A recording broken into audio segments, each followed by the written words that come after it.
lives there? You should feel free. Well, yes. People What? generally are quite nice to you. Dennis. If you get away from the main road, it's lovely and peaceful. Get away from the main road. Tour of Beds, Hearts and Bucks. BBC Three Counties Radio. So I've bought records in. Oh, we've got Did to you do buy this. these as a job lot? Coming up on the show, Euro election special. Anthony Newley. Yeah. Do you like that? He sounds like David Bowie on it. Yeah. He sounds like David Bowie. I bought those as a job lot. Those are the good ones from the job I was lot. going to say, you didn't choose these, did I you? didn't choose those. Those are the good ones from the job lot. We'll play the record game later on. Do you know how to play the record game? What are you doing in here? Well, I mean, you didn't know what to press. The record game is... Morning, Alice is in there. Morning, Alice. Good morning. You need to speak into the mic. one. No, That one. that either of the green or... Oh! Good morning. Flippin' heck. It's going to be good, isn't it? Probably not. Do you know how to play the record game? No. The record game is thus. You have 11 singles in front of you, and I number them 1 to 11. Someone phones up, picks a number, and we play it. You can't play this one. What one? Happy Birthday, Sweet 16. Wee. And the other side is Don't Lead Me On. Oh, you teenage temptress! I will play a record. This is a good record. I'm going to play a record now. Little Girl Dressed in Blue, is that okay? That's my diary you're reading. Now, all right, here we go. Little Here's- Children. here's What's the theme here? It's topical records, all to do with the news. Guess who wrote this hit? Hang on. Hang on. Guess who wrote this hit? Guess who wrote this hit? Is it all in that pretty little head of yours? What goes on in that place in the dark? Well, I used to know a girl and I could have sworn that her name was Veronica. Well, she used to have a carefree mind of her own and a delicate look in her eye. These days I'm afraid she's not even sure if her name is Veronica. Do you suppose the waves in hands are eyes Veronica's come to hide all the time she laughs and throws and shouts her name and steals clothes. Veronica,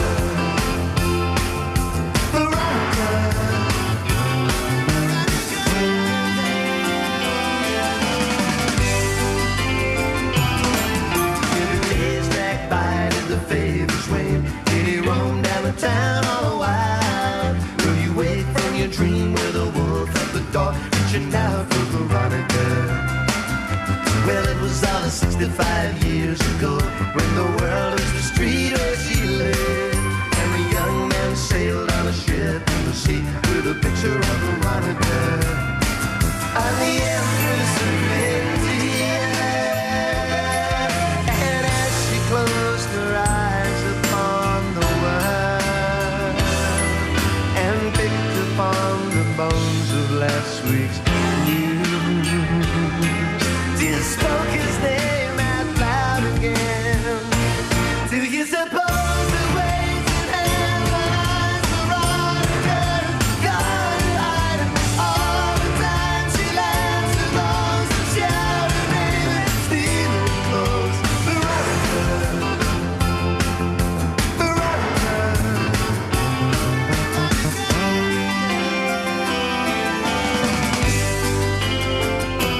Veronica sits in her favorite chair. She sits very quiet and still, and they call her a name that they never get right, and if they don't, then nobody else will.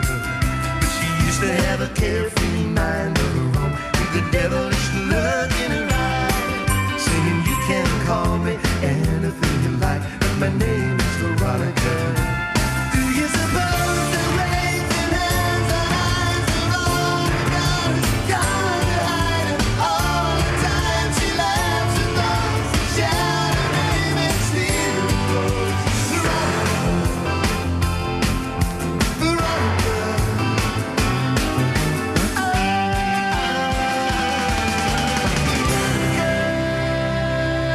But who wrote it?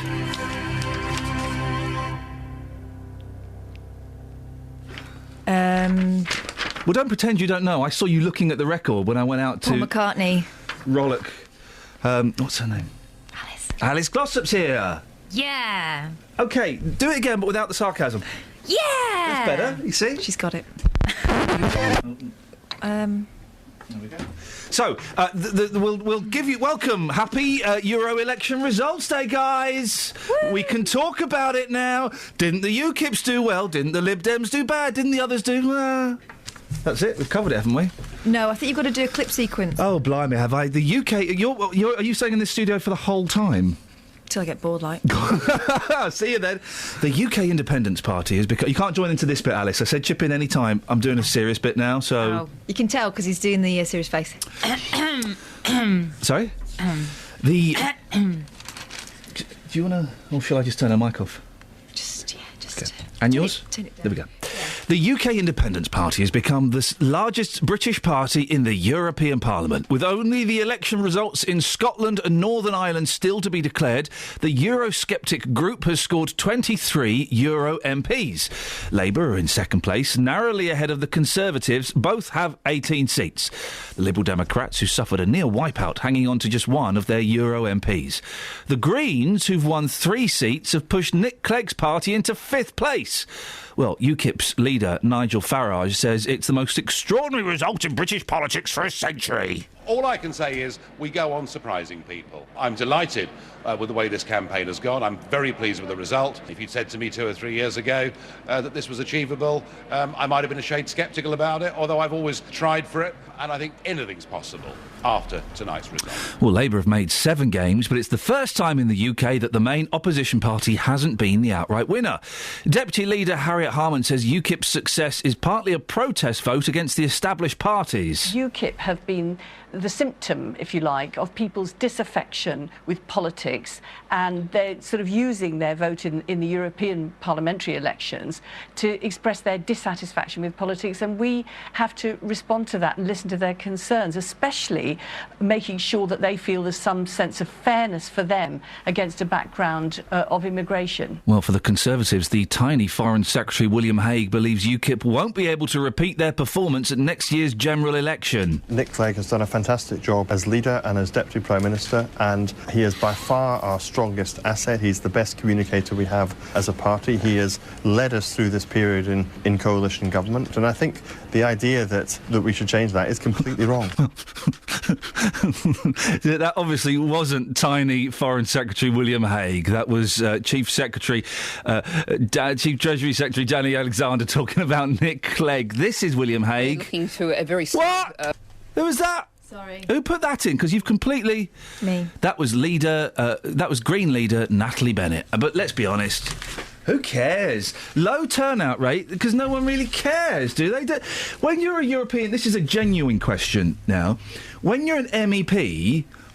So what can you do? What can you actually do? What can you do?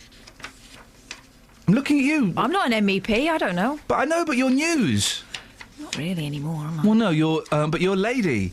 Lady. Not really anymore, You don't get enough songs. Here's the thing. You don't get enough songs about ladies. I don't really feel like I am a lady. Well, technically you're not. You've got to finish that treatment, and then maybe one day you could be, although not legally in France. But you don't get enough songs where they talk about my lady. No, it's all baby this, baby that. My girl, other things that you don't want to be called so necessarily. Which is the pile of records that you like? And These 2. Oh, for goodness sakes, that's not how it works. Look. Mine are both like quite urban. What have you got? One about a subway and one about a street. I'm going to shuffle these. Urban, Petula Clark and Andy Williams. If you want to play... By the way, it's a bank holiday show. It literally don't get no better than this. That's the content, guys. We did it in 3 minutes. 08459 455 555. I'm going to shuffle some records. Oh. Aren't you scratching them doing that? Yeah, that's what all the DJs do these days. Right, and we're going to put out 11 records. 1, oh no, 2, 3, 4, 5, 6, 7, 8, 9, 10, and 11. So it's 1 to 11. You pick one, and then we play it. Simple as. 3. 1, 2, 3. Oh, mate! Yes!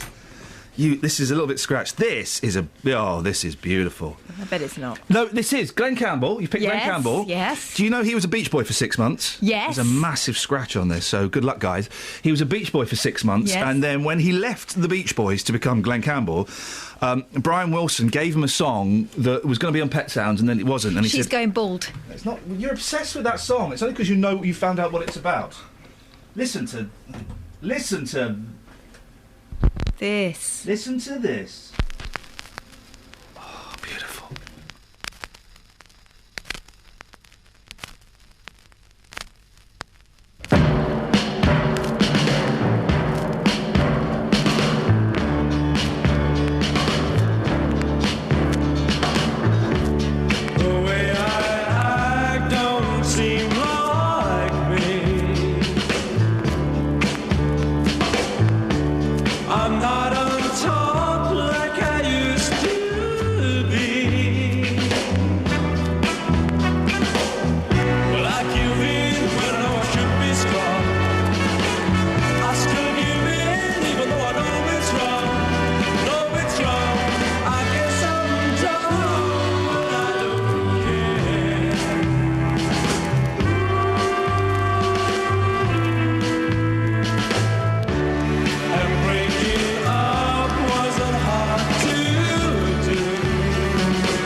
Yes, I'm dumb. It's nice. It's nice. There is a slight. Give him that so he'd go away. Yeah, pretty much. Oh, I'm doing the wrong thing. There is a slight chance that's playing at the slightly wrong speed. Oh, really? So it feels a little sluggish to me. We'll play a song where I'm confident of the tempo in a bit, and then we can judge, whether people are going to have to adjust their hearing a little bit. This is what's being called the Iain and Kath show. Literally only by us. Yeah. Glossop's through there. Morning. Morning. How many phone calls have we had so far? Oh, just so many. She's really busy. I'm really Don't busy. ask her any more questions. No, I'm going to ask her I'm a under question. pressure. 'Cause she doesn't know. I can see the number of phone calls that come in on my screen. So she's told me a lie. Can she hear us now? Yeah. No, that's all good. A bit, I think. Or quite a I can't. No, it's fine. So you've had lots of calls coming in of you, Alice? Oh, yes. Oh, right. Well, I better let you get on and take them, hadn't I? Yeah. There's probably one coming through now, is it? Oh, yep. Hello. 3 counties. Yeah, that's... Let's see how she takes a call, shall we? Oh, yep. Oh, yeah. Oh, no, I think the records are just great. They like the scratchy noise the best. Is she talking to us or them? No, you. Oh, they've gone now. You didn't say goodbye? Well, they hung up on me. They just were really, That's usual. Goodbye. Probably another one coming through, is it? Oh, no. They hung up already. She is insane, isn't she? I know there are no phone calls coming in. I can see on my screen. What is she doing? I admire her front.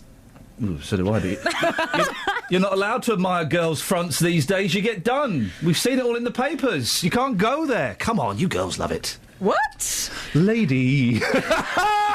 Yeah, go on, what you got?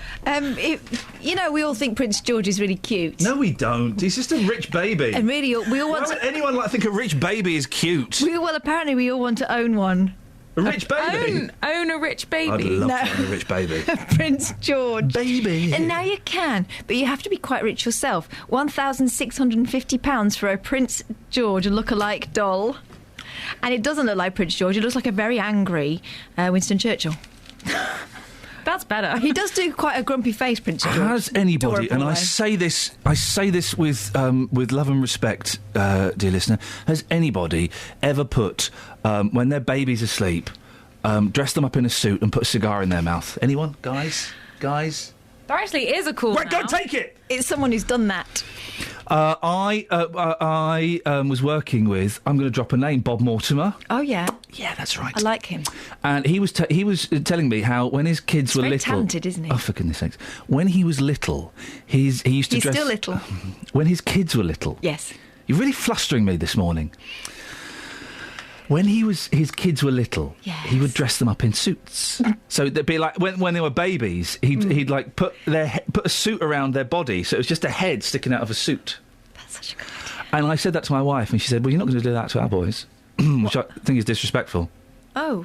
But I'd like to put a cigar in their mouth and watch them smoke it. She said that, did she? No, I said that. She doesn't like me doing anything imaginative with the children, which I think is... Yeah, but your imagination is a dark place. It really is. It really is a very upsetting place.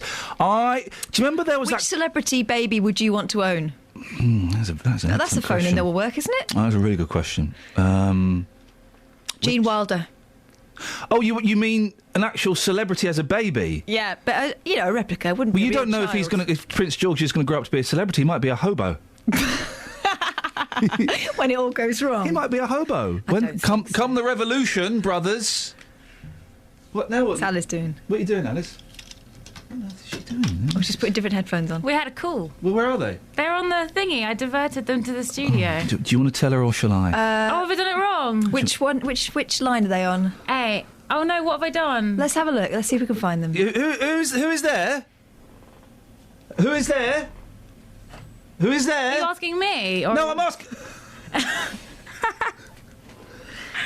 Yeah, okay, Alice, who is there? It's Steve the Milkman. Oh, Steve. Where? Where are you, Steve? Steve! Where have you sent him off into the ether? Hang on, let me go and see him. Go and see him. Also go and rollicker. Unbelievable. You can't hear me when I talk to Kath. Oh no, I can't hear a Excellent. thing. Okay. What have I done? Where's your headphones? They're there. That's the phone one. Unbelievable. I can hear someone cackling. Oh, I know. That's me. Where are you? I'm in Sharnbrook at the moment. Okay, no, but I mean, which fader are you on? You're there. Yeah, you are. Okay, Where have you been? I've been up to London to visit the Queen, and said, well, "Why is there, Kath? While you're there, teach her how to type on the flipping screen, so I know what's going on. I'm not a blooming psychic. I am a psychic, but I'm not allowed to legally say I'm a psychic. Trades descriptions. What celebrity baby would you like to have, Steve? I don't know. I don't want any more babies. I'd have a grandchild, and you can have it for a little while and hand it back. Which celebrity grandchild would you like? Kath wants Gene Wilder. I'd have Stevie Wonder. I don't really know. Well, I can't let this conversation continue until you give me an answer. Kath's gone for Gene Wilder. I've gone for little baby Stevie Wonder. Who are you going to have? I'll have a Richard Branson, I think. Oh, yeah, that'd be nice. Would you? Well, would you knowing that it was Richard? It was going to grow up to be Richard Branson. Would you stick a beard on it and put him in a balloon? Steve's not You're playing. allowed to put little babies in balloons. Yeah, you are. Oh, that's all right. Oh, no, there's an Indian couple that got done over the weekend, didn't they, for putting their baby in wasn't a hang glider, it was one of those ones on a rope. What's it called when they drag them off the back of a boat? Oh, really? A paraglider? Yes, a paraglider. Do you remember there was that a couple? I'm remembered of couples. We're going to celebrate the magic of stupid couples, right? And we'll talk about buying children in a minute. But do you remember the couple in America that faked their son? Tragically, this does happen. But they faked their son going up in a hot air balloon and being blown off. Was it in a high balloon or was it in a bunch of balloons, like in Up? Oh, it was in a bunch of balloons. Yeah, and then on a chair. But then they found him, but really he hadn't gone up in a bunch of balloons. Here's a question for all of you scientists out there. How many balloons would it take to lift a baby? 08459 455 555. Wouldn't be that many, because babies don't weigh that much. I mean, like a newborn. Once they start, 3 months in, they really start weighing. I think it's a difficult experiment to conduct, unless you're going to use some sort of basket.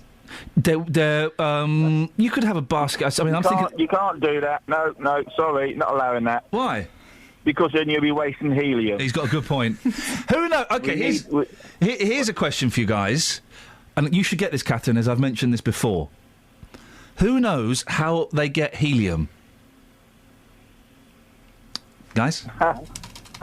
Alice? It comes out of a cylinder. I don't know. It comes out of a cylinder. Where do they get it before they put it into a cylinder? Alice doesn't know. Catherine should know because I've done this several times. It's one of my boring party pieces. Do they milk Joe Pasquale? It does not come from Joe Pasquale's nipples. We can say that. It's a bank holiday. The kids aren't listening. They're at school. They go to school really early on a bank holiday, don't they? I think that's what that means. This is it. They mine it. What? There are helium mines. When they strike helium, what? Everyone we found it. Hello. Yeah, and of course, the only thing that people say when they've taken helium is hello. And also when the helium wears off, you kind of find yourself faking it a bit, don't you? Yes. They mine it, so they dig it. Helium is in rock. It's a fascinating fact. Well, Guys, how do they take the helium out? None of your business. They squeeze it out. They use a very complicated extraction process. Technique. So Stephen, we discovered you like Richard Branson as a grandchild. Yes. What would you like to say? I would like can you just say a big thank you to all my lovely customers? Oh, flipping as the end of this next is local month, radio. I'm doing a 3-peak challenge for MS. On the phone, he said that he criticised your scratching. He said that's not what people mean when you scratch records, Ian. Yeah, you're not got it quite right. Well, in that case, I hope you. In that case, if you're going to diss my scratching, I hope you fail your challenge. No. And I hope they never find a cure for MS. That'll learn you. See, I know you don't mean that. Yeah. Your mum is going to smack your bum when she sees you. Well, that's why I'm particularly keen to keep her in a wheelchair, because I'm owed a whole lifetime of wallops.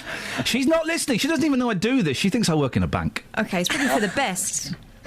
Steve, yes, when you say all of your customers, you're not going to do it individually, are you? You just mean you've done that now. You're not going to do it individually. No, I couldn't name them all anyway. Oh, that's a bit rude. They've given you money towards a charity that's very dear to your heart, and you don't know their names? I know their names. It's all on the my sponsorship form. Okay, well, it's all next to big bucks. Well, Steve, listen, thank you for that. Best of luck. Steve, do you want to play the record game? Yes, we'll do it. I'm going to put a new record in. So we've got 11 records. Right. I will go for number 7. 1, 2, 3, 4, 5, 6, 7. Cat's going to hate this. Is it Anthony Newley? Yes. Oh, God. It's Anthony Newley. Listen to this. This is a great song. Listen to this. What song is it? Lonely Boy and Pretty Girl. Oh. So, what? Yeah, exactly. Anthony Newley was my mum and dad's song. Why, I think. Is we haven't got that one, mate. Whose song was that? Oh, never mind. Listen to this. He sounds like David Bowie. Thank you, Steve. Cheer up. Once there was a lonely boy, quiet and sad, though he loved a pretty girl, too shy to tell of the love he had, tell of the love he had. And there was a pretty girl, lonely and blue, and she loved the quiet boy with a love so tender and true, love so tender and true. Lonely boy and pretty girl could have shared a secret world if they hadn't been so shy. Love would not have passed them by. If you know a pretty girl, lonely and blue, tell her I'm her lonely boy, looking for a new love too, for a new love too.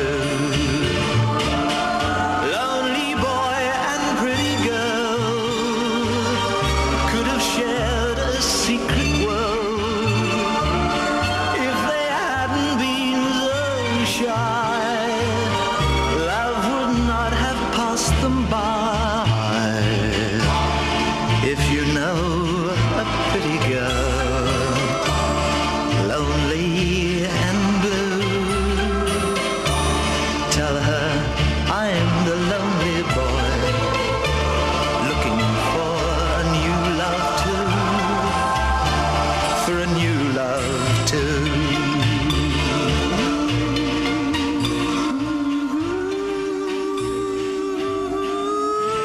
I'm so lonely. Oh, I wonder why. If only I could find Joan Collins and make her love me. How did he do that, by the way? What, Joan Collins? Yeah. Well, come on, let's be honest. The list of people who haven't done that is shorter than the list of people that have done. But by done that, I don't mean done it. I mean married her. So, Joe, it's satire. We've come up with the mathematical formula for Anthony Newley, haven't we? Yes. Go on. You take Bruce Forsyth. Yeah. You take a bit of Brucey. You add a bit of Bowie. And then you got a little bit of Anthony Newley. Anthony Newley. I went to the Roald Dahl Museum. Yeah, I've been there. Doesn't take very long, does it? Gosh. I mean, the people... I like the people that work there. Very enthusiastic. Yes. Very, very nice. I like them a lot. The 3 rooms of things to see... Well, sorry. The 2 rooms of things to see. The 1 room of cutting up paper. Was it really worth 12 quid? I'm not sure. I wanted it to be more... Good. Fun. More fun. Fun. That's what I expected. There was... Whimsy. Bit more whimsy, please. There was too much reading. Yep. I liked the toilets. Why? Because they make rude noises. Oh, I didn't go inside. We went to the urinals. You can hear whiz pops. Oh. They were playing extracts. I think that was what was happening. I think it was a sound effect. They were playing extracts from The Angry Crocodile. The Angry Crocodile? The Hungry Crocodile as well? The Menormous Crocodile? That's the fella. The Menormous Crocodile. I got that live last night at 11 o'clock. Really? My 2-year-old. Wow. Yeah, she's got a new thing, which is a thinking face. Oh. It's like this. She closes her eyes and looks slightly into the distance behind her eyelids and goes, What is a 2-year-old thinking about? The Menormous Crocodile. Really? Apparently the little boy is called Toto. Yeah, there is one called Toto. And the little girl is called Mary. Yeah. And they go for a walk looking for coconuts. Why was she telling you this? Because it was 11 o'clock at night and that's what people talk about, apparently, when you're trying to go to sleep. Jeez. And they went looking for coconuts and this is what she's doing. And you think, well, if you're boring yourself, go to sleep. But why would you... I mean, with the greatest respect, when she grows up, she's going to be so dull. She's going to be one of those girls that tells you the intricate plot lines of EastEnders. Yes, she will. will. You're going, why are you telling me this? I don't care. She won't just tell you them, she'll act them out. Oh. She does Walls, Witches and Giants as well. That's the Spike Milligan one. Yeah? Yes, yeah. She can do the whole thing. We don't need to watch it anymore. She can do it from her. It's a little bit...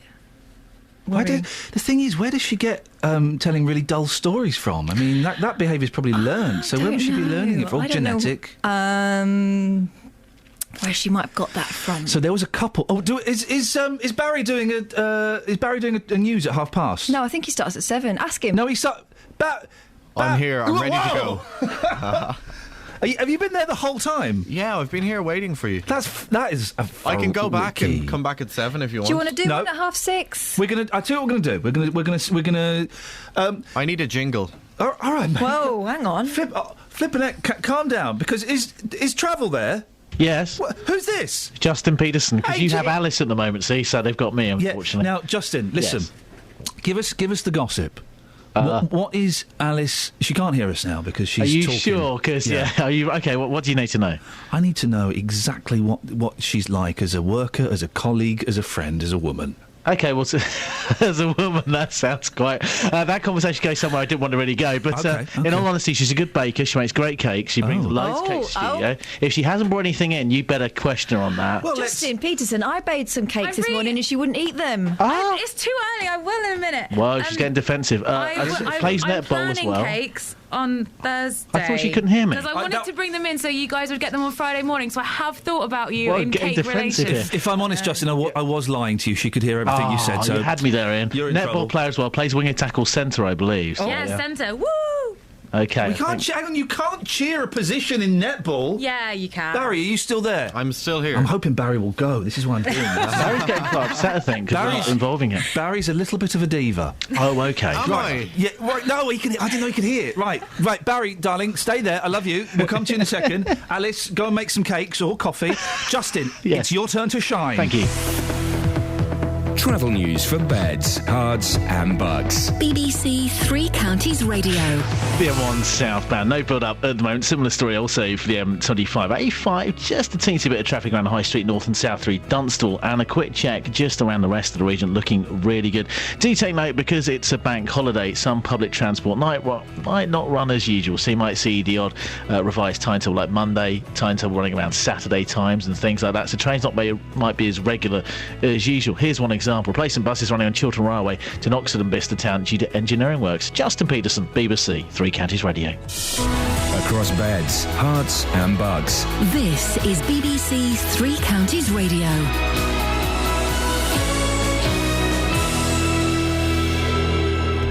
It's 6:30 with the headlines. I'm Barry Caffrey.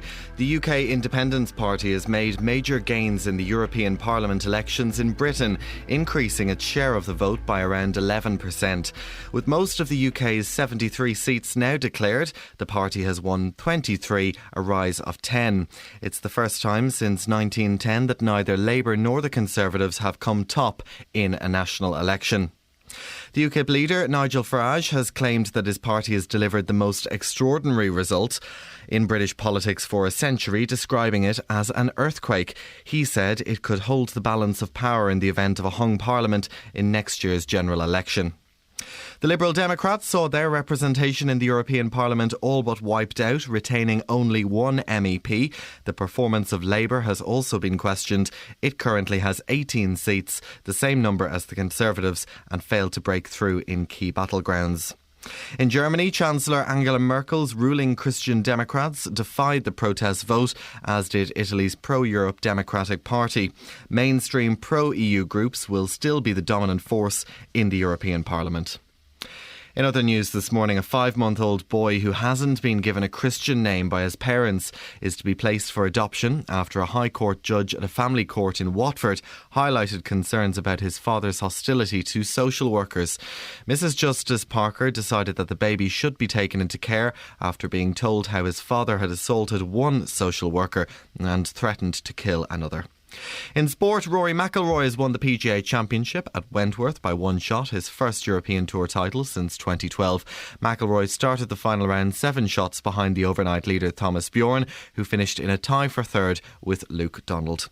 The weather now. Today we'll see some bright or sunny spells around. Cloud will increase at times and scattered showers are likely, possibly turning heavy or thundery later in the day. Maximum temperatures of 18 degrees Celsius, that's 64 degrees Fahrenheit. BBC Three Counties Radio News. I'm back with a full bulletin at 7.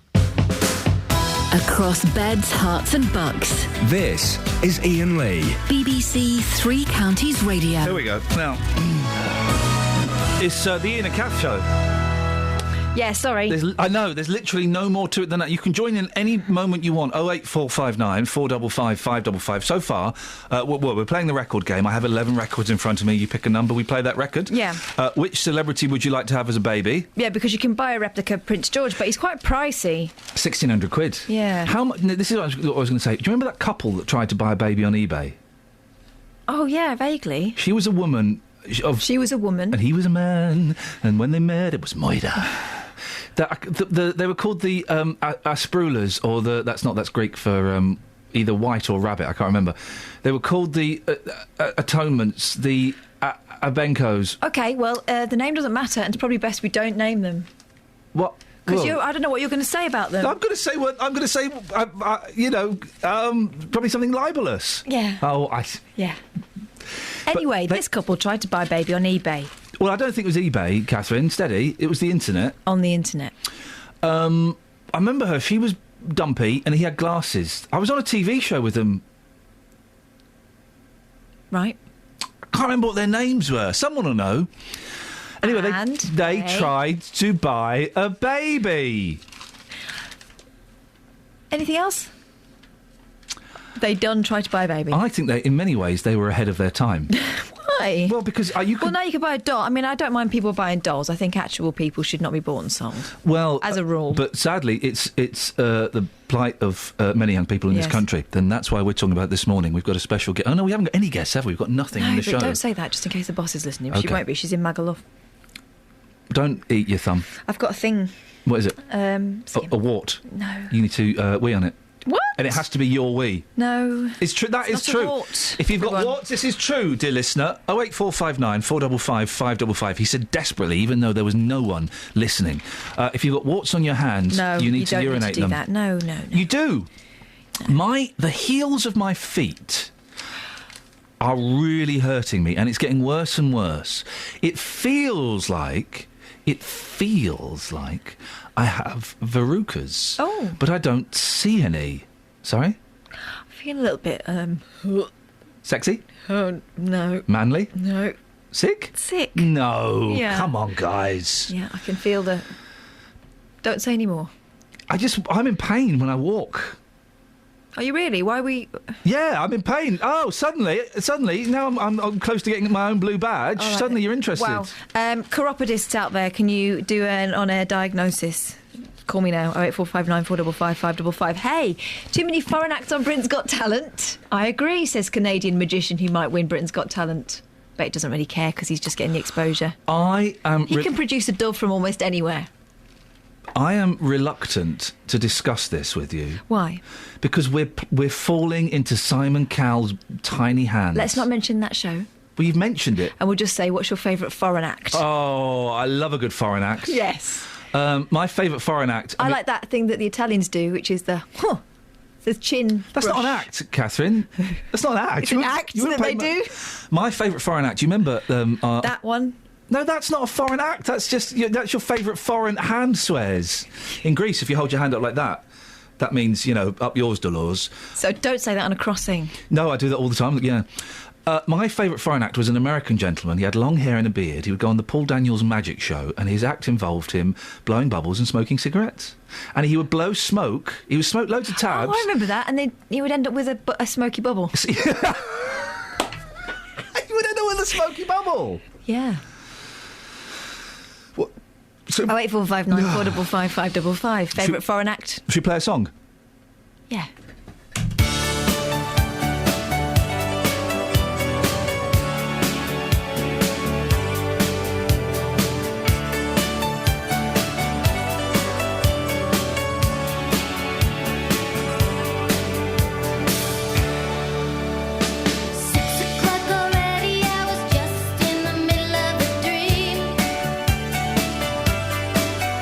I was kissing Valentino by a crystal blue Italian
08459 455 555. You can call in with literally anything you want. Catherine's looking sad. I am looking sad because I just found this record. Yeah.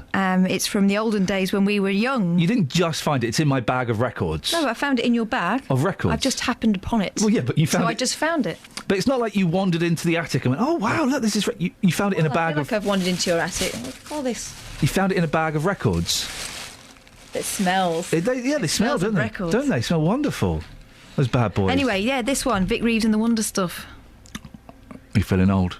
You are. You're nearly 40. I'm not nearly 40. I'm very much the mid-30s mark. Mid to late 30s. Oh, gosh. When did that happen? About 4 years ago. No, it never. Yeah, it did. I was only 32 4 years ago. You'll be 37 very, very soon. I'm 41 soon. Imagine how that... I've given up now. I've given up on life. Hey, what about that UKIP, eh? What about that UKIP? Oh, yeah, blimey. Yeah. It's democracy, isn't it? All the people getting upset going, oh no, UKIP. Oh, no.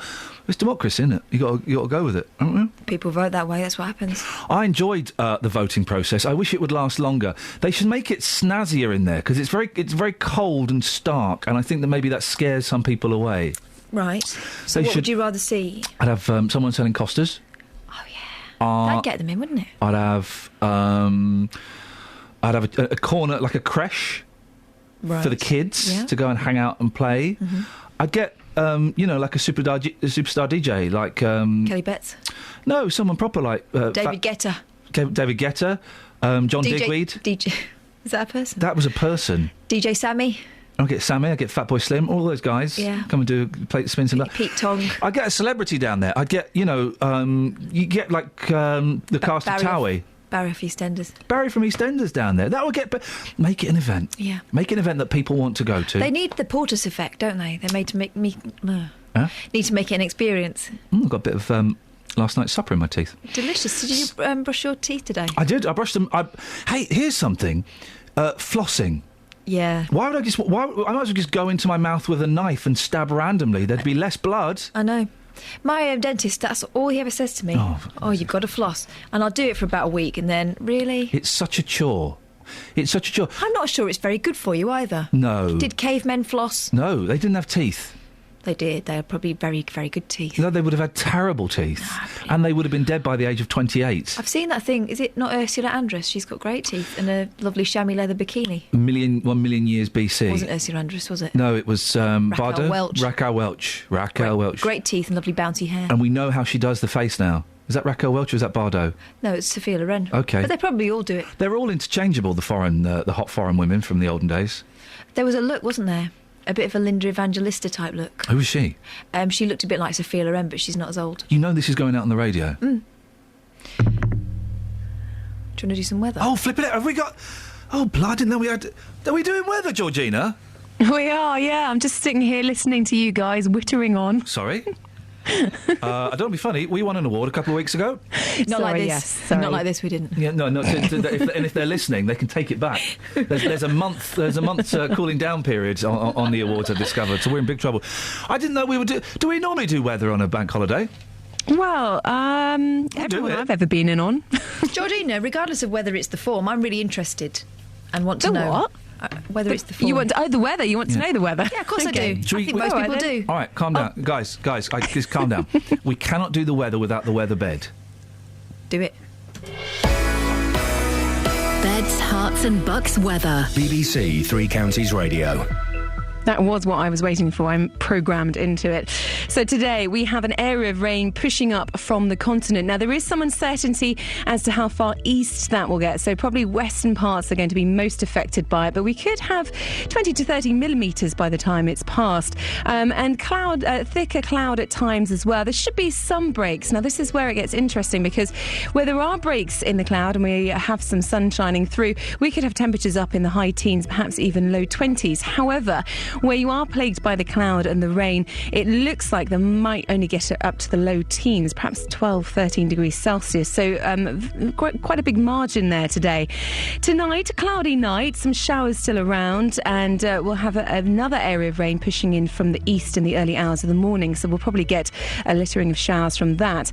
Temperatures tonight down to about 11 or 12 degrees Celsius.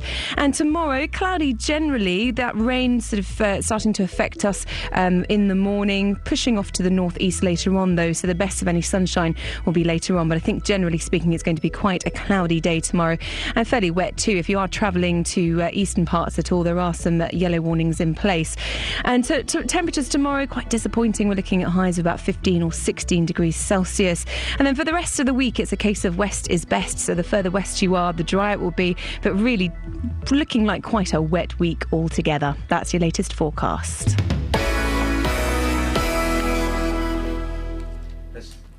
Let's find out where the big tour is this week. BBC Three Counties Radio's big tour of beds, hearts and bucks. Even though it's a small town, you've got a lot of things to do in it. Inviting everyone to where you live. It's a lovely town, it's got a great history. And all this week, we're featuring Dunstable. OK. Yeah. Do you know that's where they signed the divorce of Henry VIII and Catherine of Aragon? Is it really? Yeah, true fact. Is it really? True fact. I did not know that. Yeah. Flippin' heck, Yeah. that's nuts. Yeah. Caused a massive sea change in our history and religion. Did it? Yeah. Did it? Yeah. Flippin' heck. They didn't do it in London because they wanted to do it on the quiet. That is not... Well, you've just broadcast it everywhere. Nice one, Kath. Yeah, sorry, Henry. They've banned nipples. Wow, where from? The BBC. Yeah. Oh. This us. Well, hang on. Oh. I always thought we were quite nip-heavy. I never noticed that many nipples in the first place. How do we know they're banned? I don't think you can say nip. Nervous BBC bosses cut the word girl from a documentary last week in case viewers found it offensive. In what context? There was a fella, you know they get sports fellas to go and do sports, right? Yeah. And there was a 30-minute documentary about the Commonwealth, and he's having he's having a judo with a 19-year-old judo lady. A girl, yeah. And she beats him up. Yes. And he goes, I'm not sure I can live that down, being beaten by a 19-year-old girl. Yes. The second time it was shown, the word girl was removed. Oh. Is girl sexist? No, but, I think that some things... We've had this conversation before. Throwing like a girl, crying like a girl, all those sort of things. They are kind of derogatory. But that is just a description. Let's try it. There are two young ladies in the studio next door. There's one. Oh, what? Where's Glossop gone? Alice has gone to make you coffee, Good. so I wouldn't complain. Who's that? Louisa. Do I know her? Yeah. From where?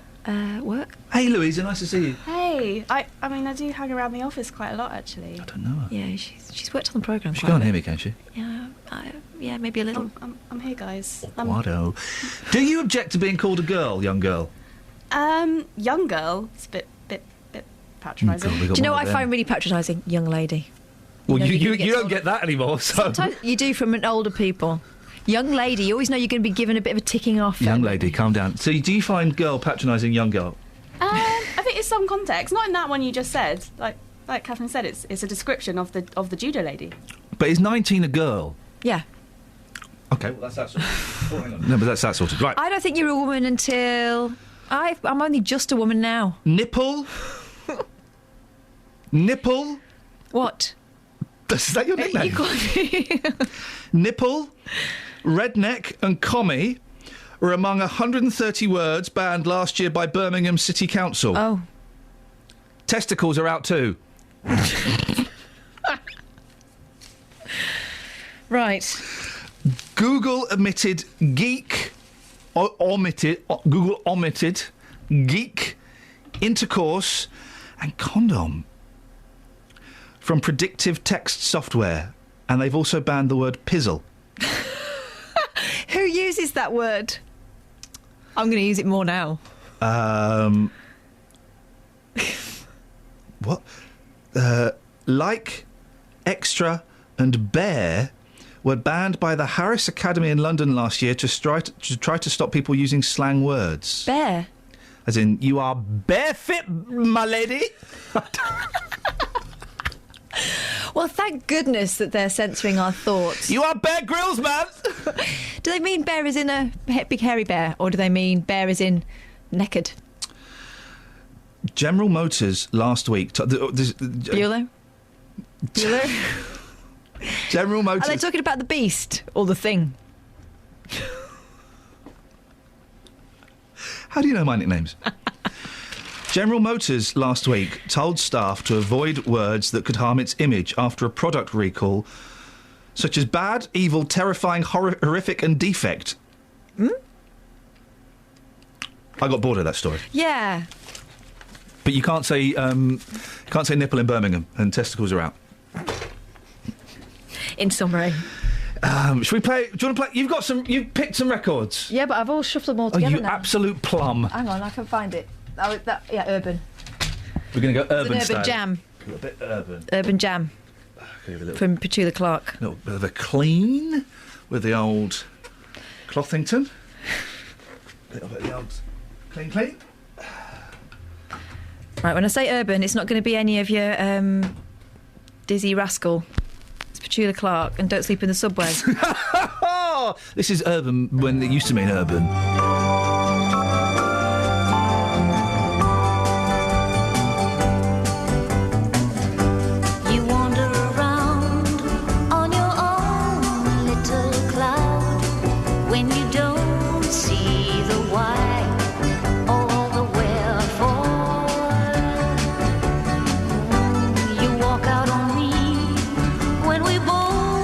Disagree, 'cause to reason is not what you care for. I've heard it all a million times before. Take off your coat, my love, and close the door. Don't sleep in the subway, darling. Don't stand in the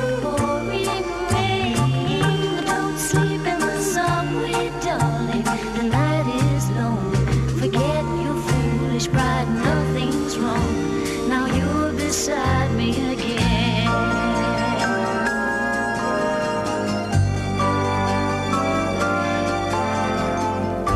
You try to be smart, then you take it to heart, 'cause it hurts when your ego is deflated. Ooh, you don't realize that it's and the problems are so overrated. Goodbye means nothing when it's all for show. So why pretend you've somewhere else to go? Don't sleep in the subway, darling. Don't stand in the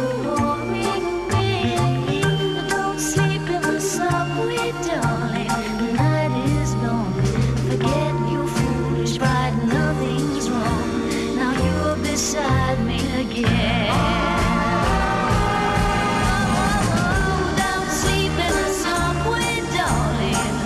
Don't stand in the pouring rain. I'm always in the subway, darling. The night is confused. I thought this was shorter than it was. We're still going. Yeah. Now you're beside me again. And again.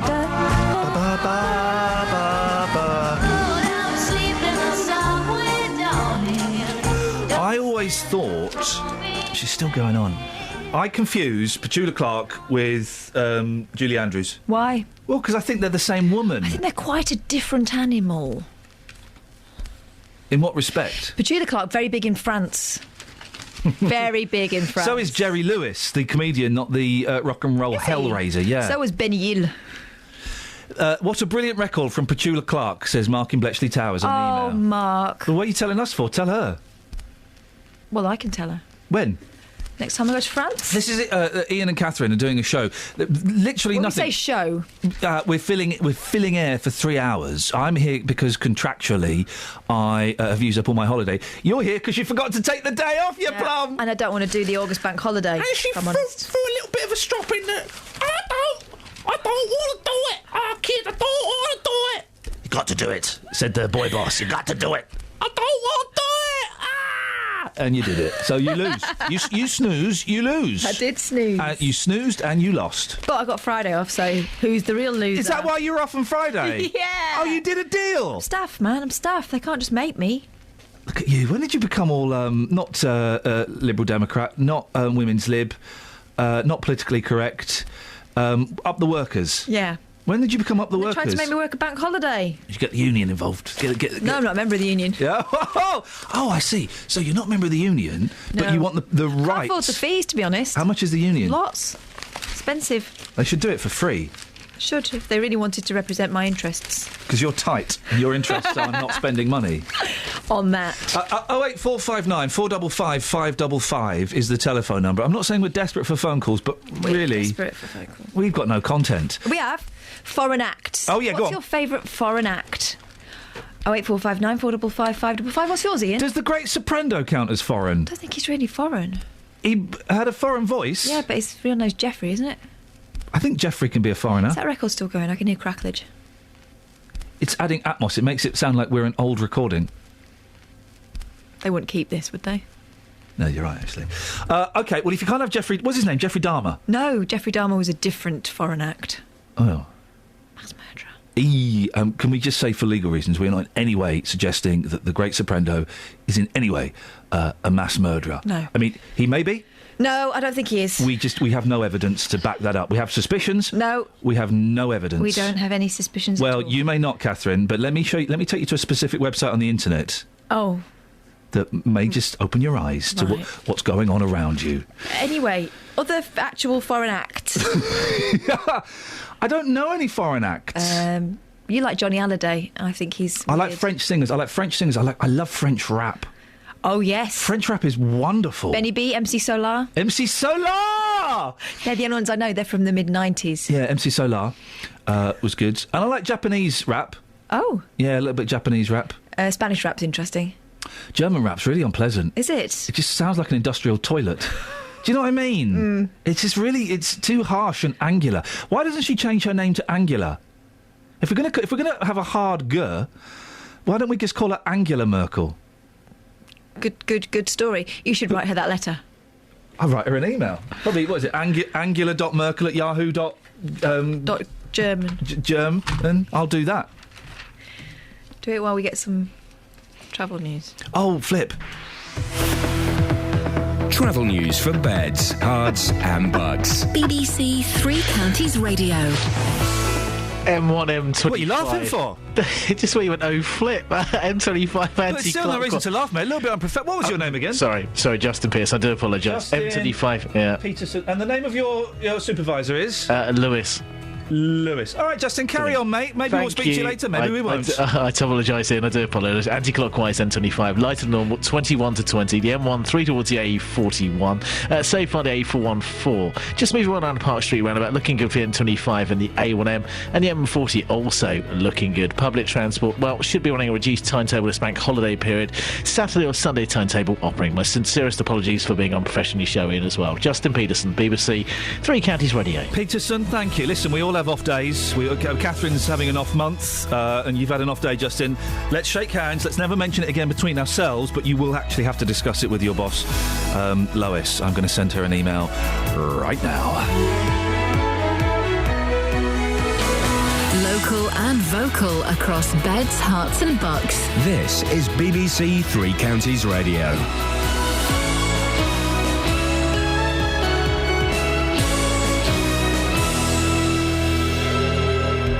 It's 7 o'clock. I'm Barry Caffrey. The headlines: gains for UKIP in the elections to the European Parliament, Hertfordshire man guilty to thousands of pounds of benefit fraud, and deaths of cats in Stevenage being investigated. BBC Three Counties Radio.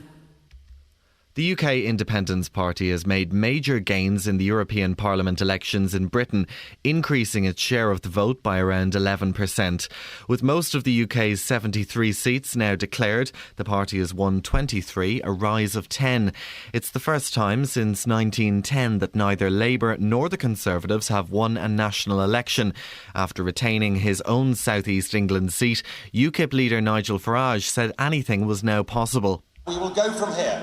Our People's Army will go from here to Newark, and we will go on next year to the general election with a targeting strategy. And I promise you this, you haven't heard the last of us. Thank you very much. Well, the Liberal Democrats saw their representation in the European Parliament all but wiped out, retaining only one MEP. The performance of Labour has also been questioned. It currently has 18 seats, the same number as the Conservatives, and failed to break through in key battlegrounds. The results from Scotland and Northern Ireland are still to come, but the BBC is projecting that UKIP will gain one seat in Scotland. In other news, the American pharmaceutical company Pfizer is expected to make a statement today admitting defeat in its attempt to take over AstraZeneca. The company's latest offer was rejected by AstraZeneca's board, and Pfizer has until 5 o'clock this afternoon to make a better bid or withdraw.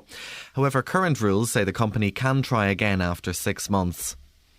A 5-month-old boy who hasn't been given a Christian name by his parents is to be placed for adoption after a High Court judge at a family court in Watford highlighted concerns about his father's hostility to social workers. Mrs. Justice Parker decided that the baby should be taken into care after being told how his father had assaulted one social worker and threatened to kill another. Here's our reporter, Iain Duncan. In a public ruling after the private hearing in Watford, Mrs. Justice Parker described it as a terribly sad case because the father and mother each have many excellent qualities. But she said adoption was the only answer as there's no other family member available to care for the baby. She concluded that the combination of the father's hostility and the mother's vulnerability created a high risk of the boy suffering significant emotional harm and a possibility of him being caught up in violence. Mrs. Justice Parker said nobody in the baby's family could be identified, but the local authority with responsibility for the baby, Hertfordshire County Council, could be. It's being reported that the father says he and his partner plan to appeal. A man from Hertfordshire has pleaded guilty to illegally claiming nearly £7,000 in housing benefit. Alan Collins from Chapmore End failed to declare his job seekers allowance had ended and that he changed his address. The 49-year-old was ordered to pay back the full amount and was fined £55. Citizens Advice has warned that the number of people struggling to pay their council tax has rocketed. The charity says it's overtaken credit cards and personal loans to become its number one debt-related issue. And the RSPCA is investigating a number of cat deaths in Stevenage. It believes at least 3 cats in Tamar Close have been poisoned with antifreeze in recent weeks. Kaylee Ridings from the charity says the family she spoke to were left incredibly distressed. Their 12-year-old daughter went out into the garden and found their cat, their beloved cat Mitzi, who was still alive at that point, outside in their front garden. She was very, very poorly, could barely lift her head. The family rushed her to the vets and sadly it turned out that she had very serious kidney damage and sadly didn't survive. She died later that day.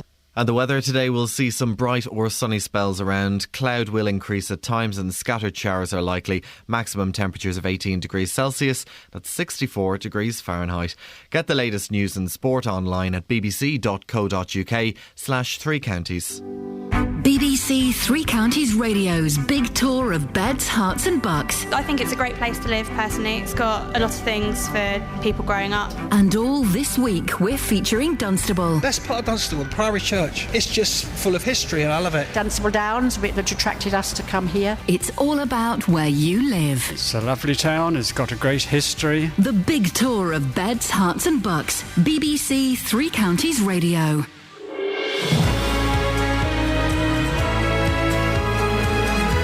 See, what people don't realise... by the way, during that news bulletin, we discovered that Gene Wilder and Richard Pryor were both 5'10". Gosh! What people don't realise is that setting up the top of the hour is a very, very difficult thing to do. I make it sound dead easy because I'm a professional. Catherine. Yes. Why don't you have a go and just see how difficult it really is? Over to you. Coming up, we'll bring you the very latest on the European elections. I know some of you are interested, and we will be fueling that. We're also making sure that if our boss were to tune in, she thinks we're doing some work. She won't tune in. She's in Magaluf. We're also asking you what your favourite foreign act is after allegations that a certain programme run by Simon Cowell has got too many foreign people having a go on it. And I'll be dodging flying newspapers. All coming up in the next 2 hours with me, Catherine Boyle. 08459 455 555. Call me now. You actually made that sound quite good. I know. Catch this. Hey, look, Coca-Cola is a drink. Coca-Cola makes you blink. But so does a massive hand coming towards you at high speed. It was the words. It was the power of suggestion. Did it? Across beds, power of suggestion. This is BBC Three Counties Radio. I've just had a text from my wife saying, I'm working today. Can you take the kids to the leisure pool on a bank holiday? Can we not Could be worse. Could be soft play. Oh, well, at least in soft play, I haven't got to try to get them in and out of different clothes. They just wear those clothes. I haven't got to be naked at any point in a tiny cubicle with my two boys, which is, I can see your willy. Right. So I just put that. That's what you say to them. Yeah. Well, I feel for you. I really do. My husband's also off today, and he's doing that while I sleep. I'm a winner. In some ways. Now, the European election results have been coming in overnight. UKIP were confident they would win the majority of UK seats up for grabs. Mark Hughes is constituency chairman for UKIP in North Hertfordshire. Joins me now. Morning, Mark. Good morning. Mark, what do you make of the results? Stunning. I think anybody would have to say that we've won a national election, the first party in 100 years other than Labour and Conservatives. Stunning. It's still sinking in. Where did it go wrong for the others, and where did it go right for UKIP? Well, it's not for me to comment what went wrong for the others. I think we set our agenda out, what we believed in, and we won the election. We clearly are putting forward the views of the British people, and we speak for them. That's quite clear.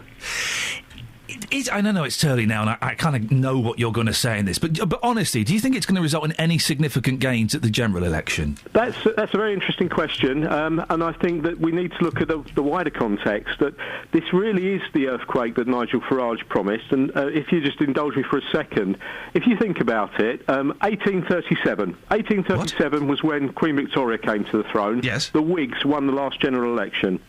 1911, the end of the Edwardian age, beginning of the Georgian age, the Liberals won the last election. 1992, our own lifetimes, the Conservatives last won a general election.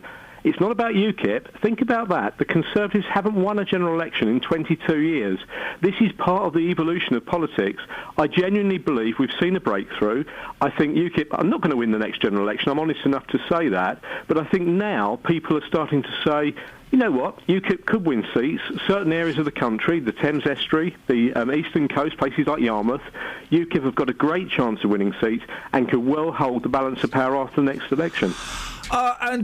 Mark, finally, it's interesting, isn't it, that people think that they might win the general election. Do you really believe that, or do you think that this has just been a big kind of flash in the pan, and that the Lib Dems and Labour will kind of come back with a bit more force next time? Well, I think the onus is going to be on Labour and the Conservatives, as I say, that there's less than a year to the general election. People know what UKIP stand for. We're quite clear about that. Our policies on the EU, our membership, our relationship, policies on controlling our borders, people are very clear what we stand for, and everything else that the opposition parties are saying is periphery. They're tending to say we can do UKIP, but we do it in a different way. If you want UKIP, vote UKIP, and that's what you get. Mark, we're playing the record game this morning. I've got 11 actual records in front of me, number between 1 and 11. Pick a number, any number. I'll go for number 7. 1, 2, 3, 4, 5, 6, 7. Oh, you picked Doris Day, Mark. Well done. Doris Day. Thank you very much indeed. There's Mark Hughes, constituency chairman for UKIP North Hertfordshire. A little bit of Doris Day. Oh, yes. Which one is it? Move over, darling. Oh, it's going to get slinky. A little bit slinky. We've gone 7. We've had UKIP on. It means it's time to get a little bit raunchy, dear listener. I like this record, but at the end she gets a little bit over-available. She does really demean herself and women, doesn't she? Begging. Well, Doris Day. She's had a tough life. Our lips shouldn't touch. Move over, darling. I like it too much. Move over, darling. That gleam in your eyes is no big surprise anymore. 'Cause you fooled me before. I'm all in a spin. Move over, darling. About to give in. Move over, darling. And though it's not right, I'm too weak to fight it somehow. 'Cause I want you right now. The way you sigh has me waving my conscience bye-bye. You can call me a fickle thing, but I'm practically yours forever because you're to be kissed. Move over, darling. How can I resist? Move over, darling. You've captured my heart, and now that I'm no longer free, make love to me. You sigh as me waving my conscience goodbye. You can call me a fickle thing, but I'm practically yours forever because I yearn to be kissed. Move over, darling. How can I resist? Move over, darling. Please give me your love. I'm longing for you. I need all your love. Honest, I do. You've captured my heart, and now that I'm no longer free, make love to me, darling. Make love to me, darling. Make love to me, darling. Make love to me, darling. Oh, what a record! What a record! Doris Day, yes, please. And what a tragic life she had. Ripped off by her husband, who died young, leaving her bankrupt. Her son was a wrong 'un, and I believe that, I think she had a hysterectomy as well at the age of 36. There you go. Morning. Morning, guys. This is Iain Lee, BBC Three Counties Radio. Kath is around and the bank holiday shows are always kind of an odd show. Yes, we're addressing and acknowledging the European elections, but I mean, wasn't radio and television really boring last night from 9 o'clock onwards? Well, it's been boring all weekend. Football's been on all day, every day, hasn't it? Whoa, I was talking about the European election Well, it's coverage. either that or the football. Whoa, hey. What happened to the George Clooney marathon we were promised? Well, I don't think we were promised that. Or did I dream that?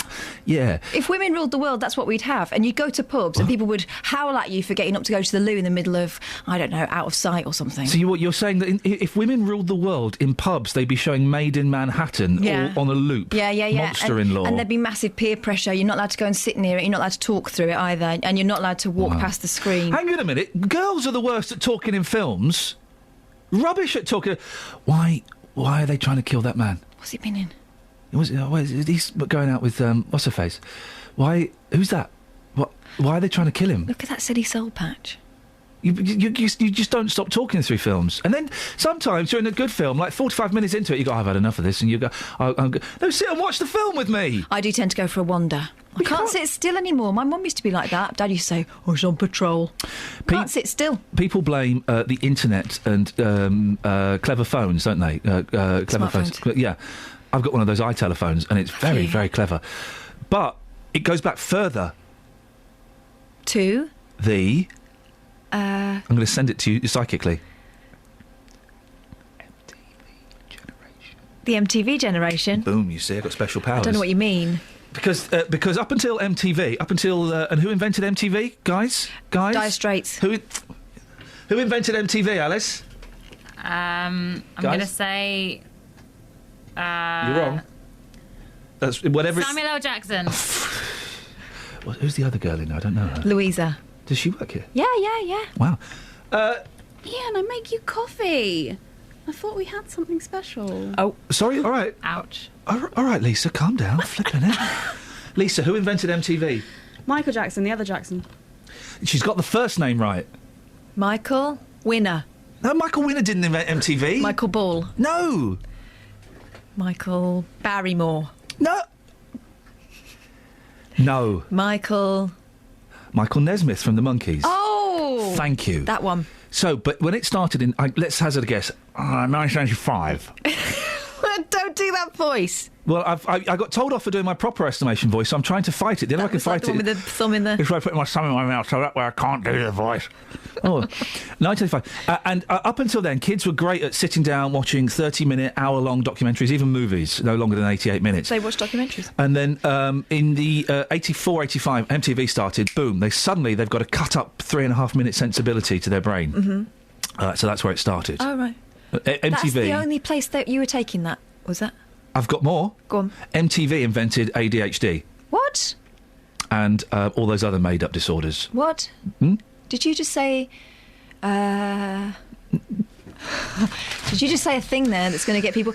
People have been having a go at you all weekend. Oh, flippin' heck! Right, flippin' heck. So, I've had flipping vapists using the most foul language. Yes, that word. That word. They've been calling me that word on Tinternet all weekend, all because I said that you're an idiot if you smoke a vape. You said a bit more than that. I did say a bit more than that. Because you're saying you're replacing one addiction with another. Yeah. If there's the thing we did this on the show last week. The thing in the papers that says if you use e-cigarettes, you're 60% more likely to give up smoking than any other method. Well, no, you're not. You're 0% more likely to give up smoking because guess what, kids? You're not smoking. There's no smoke. You're still ingesting and inhaling nicotine, which is the addictive part of it. Yeah, but nicotine is a naturally occurring thing. It's in fruit and vegetables. What about those? No, what about idiots like you? The best argument you can come up with is that there's nicotine in a carrot. But isn't it funny that we managed to have that conversation quite sensibly on, was it Thursday or Friday on this very station?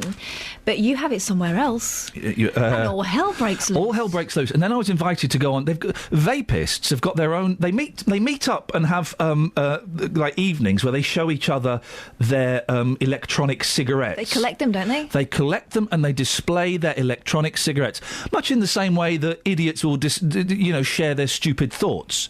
So they do that, and then they have their own. I don't know if it was a TV channel or a radio station. I don't know. I think it's like a YouTube thing. It's a homemade thing. I bet Iain. Well, I bet you haven't got the guts to come on Dr. Vape's show tonight at 9 o'clock. I bet you haven't got the guts. What? No, I can't be bothered. This is after they've called you the worst word in the world. You've called me the worst word in the world. And then when I retweeted the worst word in the world, he's such a coward retweeting the word.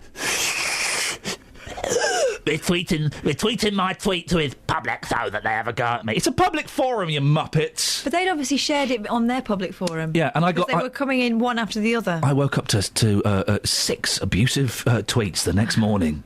Gosh. And they're all in their descriptions on Twitter and on Facebook. Are a keen vapist. I'm a vapist, and is an interest. I test, and I proudly collect vape cigarettes. Why don't you go and do something with your life instead of admitting... It's like a heroin user going, well, I proudly collect needles. Look at my collection of needles. This is your bog standard one you get from a Boots, but this one I got from a man in Thailand, and it's made of elephant's tusk. Go and display your other addictive tools. Your paraphernalia. By the way, if anyone's listening that's planning to send some worst words in the world to Iain via Twitter, I'm not saying come on and say the worst word in the world, but have a conversation with him. By the way, my Twitter name, if you want to, is at 3CRKate. No, it isn't. It's if you want to send any abuse, it's to at 3CRKate. Thanks for that. That's annoying me because I was kind of slightly against vapists, but I was primarily ambivalent. Now I hate them all. I hate all of them. You shouldn't hate them all. I hate them. Just the fundamentalists. No, I hate them. I'm going to think of a funny phrase. Hang on. The e-cigarette Taliban. No. The token Taliban. The vapor fascists. The fascists. Does that work? Not quite. No, I'd keep working on it. OK. What, on air, or shall I play a record? Play a record and we'll think. OK. The flippin' heck is this? What? I put better ones than that in the top. Why don't you just wind them down a bit? Let's play this to Phil. Okay. I'm being swallowed by a boa constrictor. I'm being swallowed by a boa constrictor. I'm being swallowed by a boa constrictor. And I don't like it very much. Oh no, he swallowed my toe, he swallowed my toe. Oh gee, he's up to my knee, he's up to my knee. Oh fiddle, he's reached my middle, he's reached my middle. Oh heck, he's up to my neck, he's up to my neck. Oh dread, he swallowed my... Those kids. So, we were going to play Kid Rock, we aborted that, and you found something a whole lot better for us, Kath. I did. It's Meatloaf's You Took the Words Right Out of My... Wired for Sound by Cliff Richard. You knew we were going to play... Why did you say Meatloaf?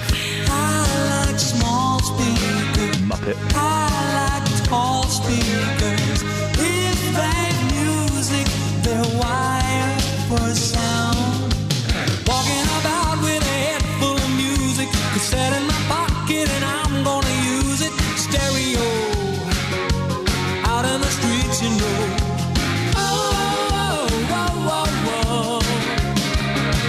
Into the car, go to work and I'm cruising. I never think that I'll blow all my fuses. Traffic flows into the breakfast show.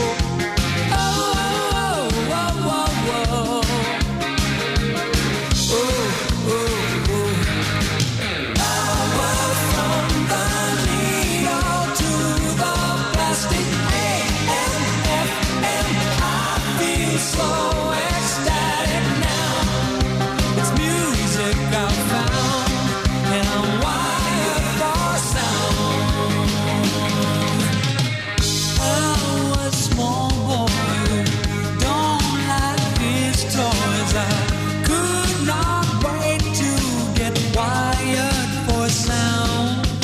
I met a girl and she told me she loved me. I said, you love me, then love means you must like what I like. My music is dynamite. Oh. She said, I'm not a girl you put on at a standby. I am a girl who demands that our love is amplified. Switching to overdrive. Oh.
Now,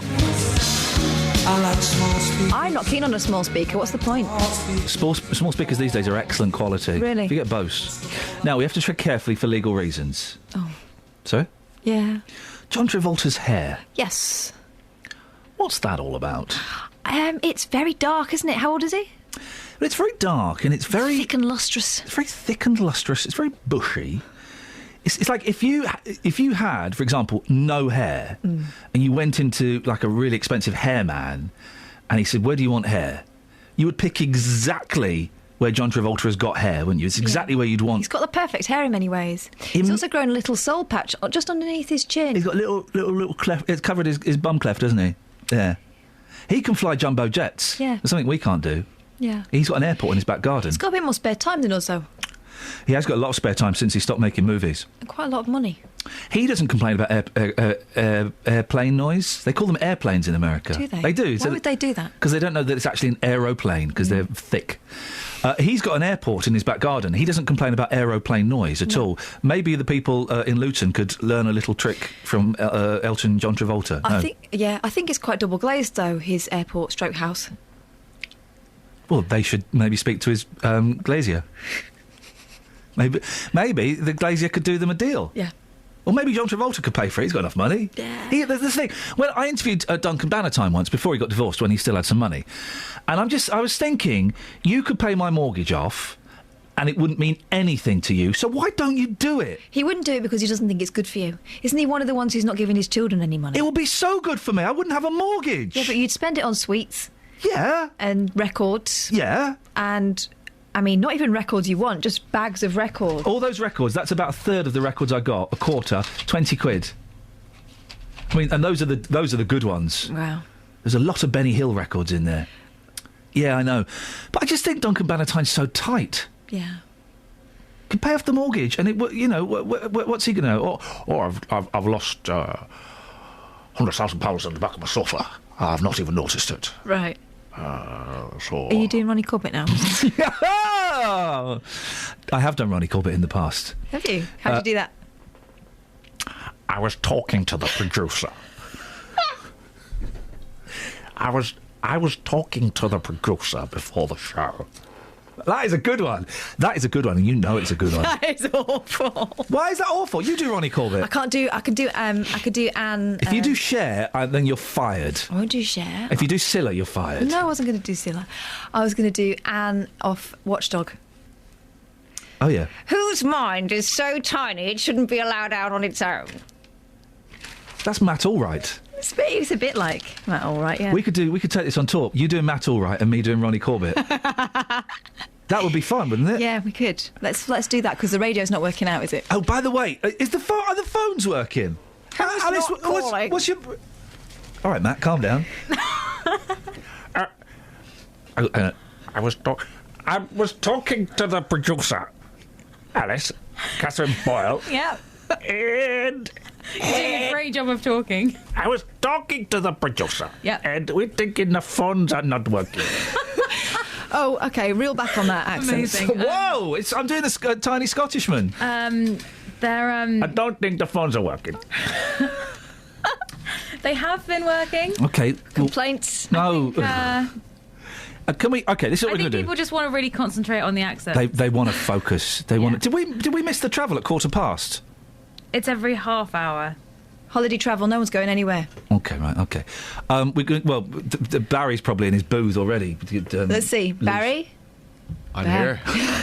That's weird, isn't it? That's weird. I mean, it's weird, A, because he's just kind of omnipresent, but B, he's a weird kind of guy anyway, isn't he? I think he's very dapper, and he smells great. He does smell great. He wears... I've had a shower. You wear light pants. I've got green trousers on today. Combats. OK. Yeah. I don't like light pants. Why? Oh, gentlemen, no. You know why, don't you, Barry? Why? When you go for a tinkle... Do you mean light coloured or of a light fabric? Do you mean like chinos? Yeah. I mean chinos of a light-coloured chino. If you go for a tinkle... You see, I don't think you could get away with them because you're too old. For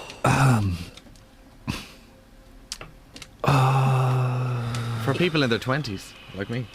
Your 20s? Yeah. We're talking about age or weight here. Age. OK. Do you want to fight? Do I want to fight? That's what I said. Can you not hear me? Leave it, Ian. It's not worth it. No, he's worth it. Oh, leave it. I'm worth it. We can have a fight if you want. Barry, leave it. All right, I'm going to fight you. Over the airwaves? No, in the car park. OK. To the death, and I actually mean to the death. I'm going to be in my car, and you're going to be stood in front of it. Leave it, guys, seriously. Let's go to... Justin? Yes. Do you want to tag team with me? Yeah, I'll go free. I'll take you inside, definitely. All right, Barry. This is such a weird morning. Yeah, Barry, so do you still want that fight with me and Justin in my car? This doesn't seem fair. I'll have Catherine Boyle. Yeah, I'll go in there. Flip it. Travel news for beds, cards and bugs. BBC Three Counties Radio. One lane shut on the M25 anti-clockwise. It's all following an accident junction 25 to 24 Potters Bar. Just check the cameras, not causing any problems with the inside lane shut. Also check the sensors anti-clockwise 21 to 20. Actually much lighter than normal for this bank holiday Monday M13 towards the A41. And a quick check on the rest of the sensors so far. The A1M all looking good. Similar story for the A53. Dunstable was busy earlier but eased off pretty rapidly. And public transport, do take note, running a reduced probably Saturday or Sunday timetable, so less trains than usual. Justin Peterson, BBC Three Counties Radio. Across beds, hearts and bugs. This is BBC Three Counties Radio.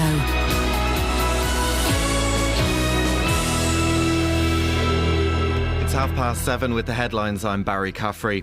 The UK Independence Party has emerged as the major winner in the European elections, topping the poll with almost 28% of the vote and pushing the Liberal Democrats into 5th place. With most of the UK's 73 seats now declared, Nigel Farage's party has taken 23, an increase of 10. The Liberal Democrats saw their representation in the European Parliament all but wiped out, retaining only one MEP. The performance of Labour has also been questioned. It currently has 18 seats, the same number as the Tories, but it failed to break through in key battlegrounds across the country. In other news, Citizens Advice has warned that the number of people struggling to pay their council tax has rocketed. The charity says it's overtaken credit cards and personal loans to become its number one debt-related issue. And a 5-month-old boy who hasn't been given a Christian name by his parents is due to be placed for adoption after a High Court judge at a family court in Watford highlighted concerns about his father's hostility to social workers.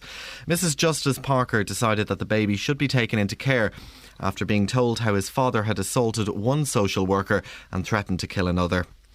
In sport, captain Owen Morgan says England's batsmen could not have played any worse after they slumped to a 157-run defeat in the second one-day international against Sri Lanka at Chester-le-Street. England were dismissed for 99 to suffer their heaviest home defeat in one-day internationals in terms of runs. And the weather today will see some bright or sunny spells, although cloud will increase at times and scattered showers are likely, possibly turning heavy or thundery later in the day. Maximum temperatures expected of 18 degrees Celsius, that's 64 degrees Fahrenheit. BBC Three Counties Radio, I'm back with a full bulletin at 8.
Here we go. Oh, missed it. Missed the drums at the end. Oh. Never mind. I thought up until then that you... professional drummist. Well, as you know, you taught me how to buy drums the other week. Oh, I talked you out and then I thought, actually... Why's the travel light flashed on? OK, well, that means we've got more listeners. If you've just tuned in because your car is set to the travel channel, well, tough. Really sorry. I don't know how to unset that on my car. So they're stuck. OK, listen, I've been thinking the first hour and a half of the show, very, very poor. Yeah. Catherine, it's not entirely your fault, so don't worry. I would say like 85% your fault. So... and it's that kind of raising the eyebrows. What? I've not done anything. That. I've got an insolent face. I can't help it. That. I can't help it. And a sarcastic tone. And now you're sucking your lower lip, and now you're biting your lip, and now you're leaning over and giggling. The amount of times I've been told off in my life for not saying anything. OK, well, you're doing it now. And you're doing... What's this pushing your chin forward and turning your hand up like... It's my I've done nothing face. You look like Woody Allen. Now that's rude. What? That! All I'm saying is, just... Now you're flicking the fingers at me. I wouldn't ever do that. You flick the V's at me. That's an Americanism I will not stand. You won't respond to. I would never do that. OK. Well, you need to just up your game a bit. So over to you. Forget begging for a walk or a biscuit. Not you, but... Man's best friend may soon prefer you to just put the kettle on. They won't. Why would they do that? A British company has launched a range of premium tea bags for... dogs. You can already get dog beer. Tea bags? It's always going to happen, wasn't it? Tea bags for dogs. Available in 7 varieties, the Woof and Brew herbal blends promise perks for your pets, such as better breath and a shinier coat. Does anyone expect good breath from a dog? I think they're the ones who have the lowest bar. Can we just say this? Everyone... Sorry, you were about to talk... $9.99 for 28 tea bags. What do they taste of? Bone? They taste... Oh, yeah. Bone and marrow. And other dogs' bums. That's what they like, isn't it? Everyone who's got a dog, here's some advice for you. Your dog stinks. You don't know it because you're immune to it. Your house smells like... when you go into other people's houses that have got dogs and you go, oh, dearie me, that's what your house smells like.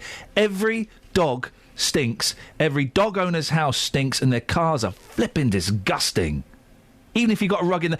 All those cars... Where do you buy those cars with, cages in the back, and a metal grill at the back to house a dog? I think that's something you buy as an addition. No. Get a cat. Cats clean themselves, although... Cats, I think, also have a special smell. I don't have any animals in the house. Well, you've got 2 children. Yeah, they have got special smell. Yeah. But sometimes my mum looks after my sister's cat. It's over from America at the moment, just on a little bit of a break. The cat? Yeah. You can't bring cats to different countries. Well, it came on its own. What? Yeah. OK.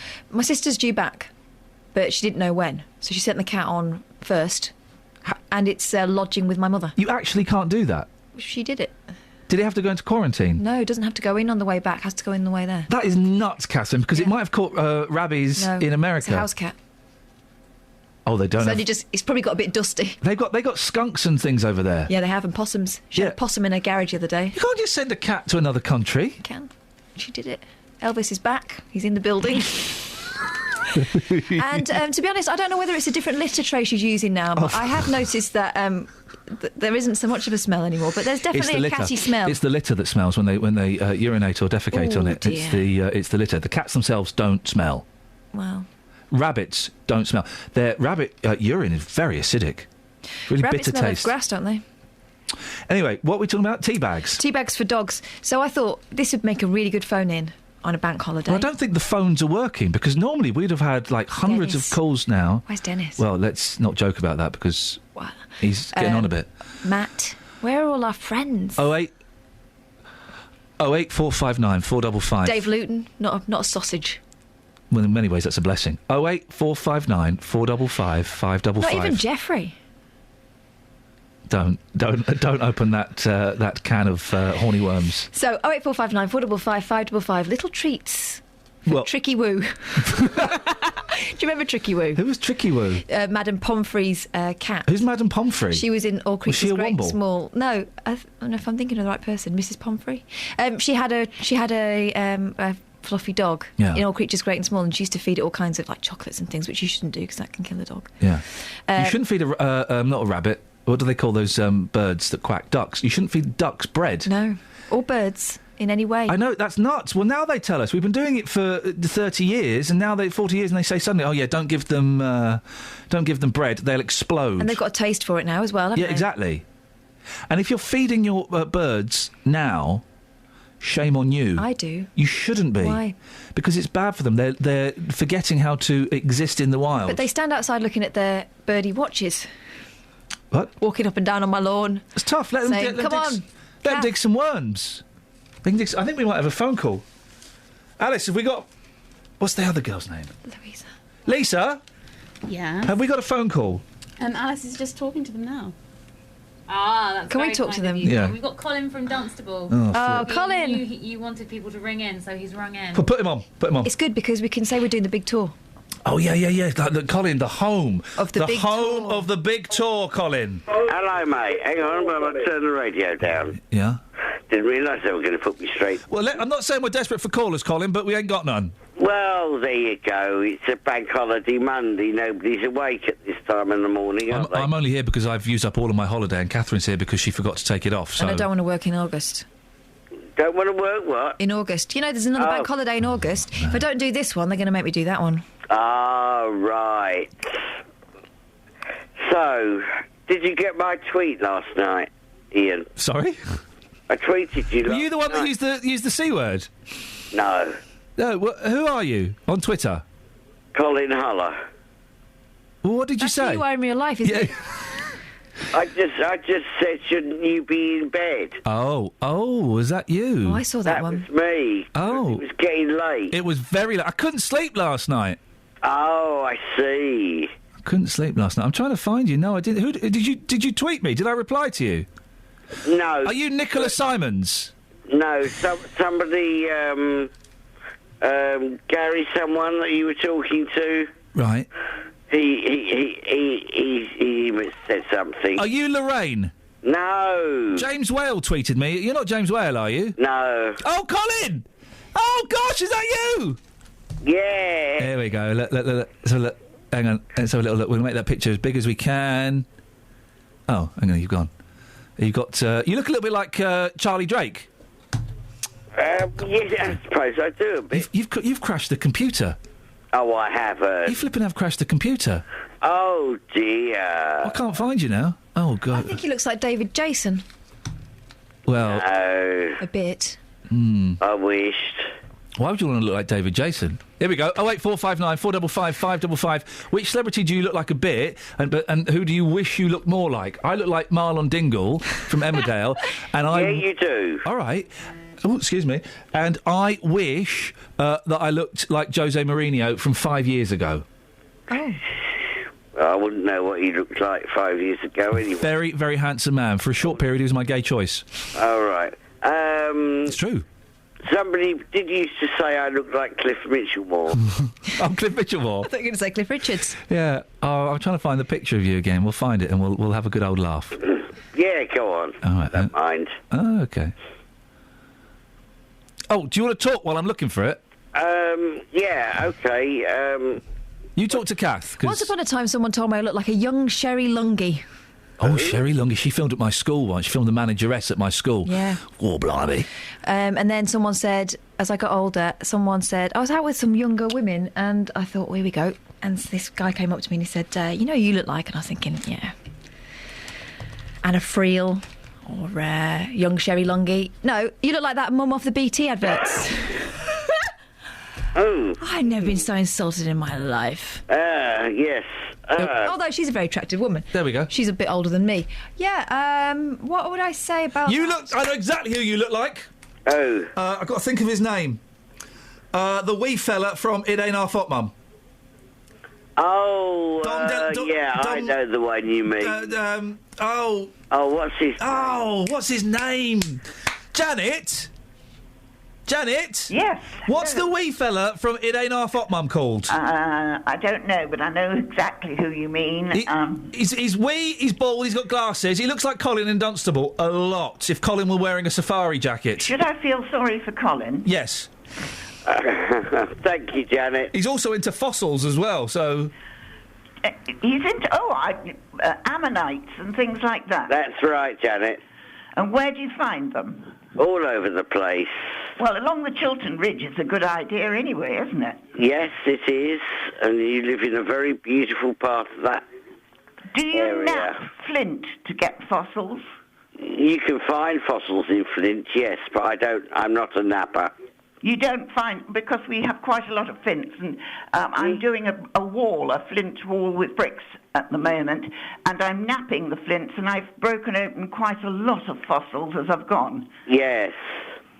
We're taking over the programme, aren't we? So we are. I would like Catherine to tell me who I look like, because Catherine knows who I am. Oh, yes. Well, I think Catherine, have a big think. Is this Madam Becky? It's going to be extremely difficult, isn't it? I think you look a little bit like Stephanie Coles. Right. Oh, no, I look... Yes, I will accept Stephanie Cole. I think that's a compliment. And when I saw you were wearing a tabard, so, Iain, imagine Stephanie Cole in a tabard. I imagine it every night before I go to bed. She's wonderful. Yeah. Very short of things to think of before you get to bed. Don Estelle! Don Estelle, that's it, yeah. No, that's who Janet looks like. A.K.A. Lofty. Yeah, that was the fella. Well, who do you think Catherine looks like then, Janet? Be honest. She can't remember. I can remember. Catherine is extremely attractive. She's the tall Asian lady. She is not. She is fair-haired and attractive. She's neither of...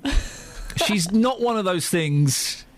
But I find it difficult to think of a fair-haired, intelligent, attractive lady. A lot of fair-haired ladies, unfortunately, don't have quite as many brain cells as Catherine does. Catherine's got really dark hair.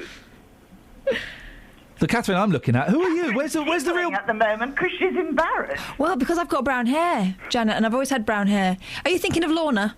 No, I think it's the fair side of brown rather than the dark side as mine is. Quite. You're right, it's the fair side of brown. Hey, listen, do you want to play the record game? Yeah. Right, I was talking to Janet. Oh. No, I tell you what, stay there, we're going to get the weather. Janet, Colin, stay there, we'll work out a way you can both play the record game.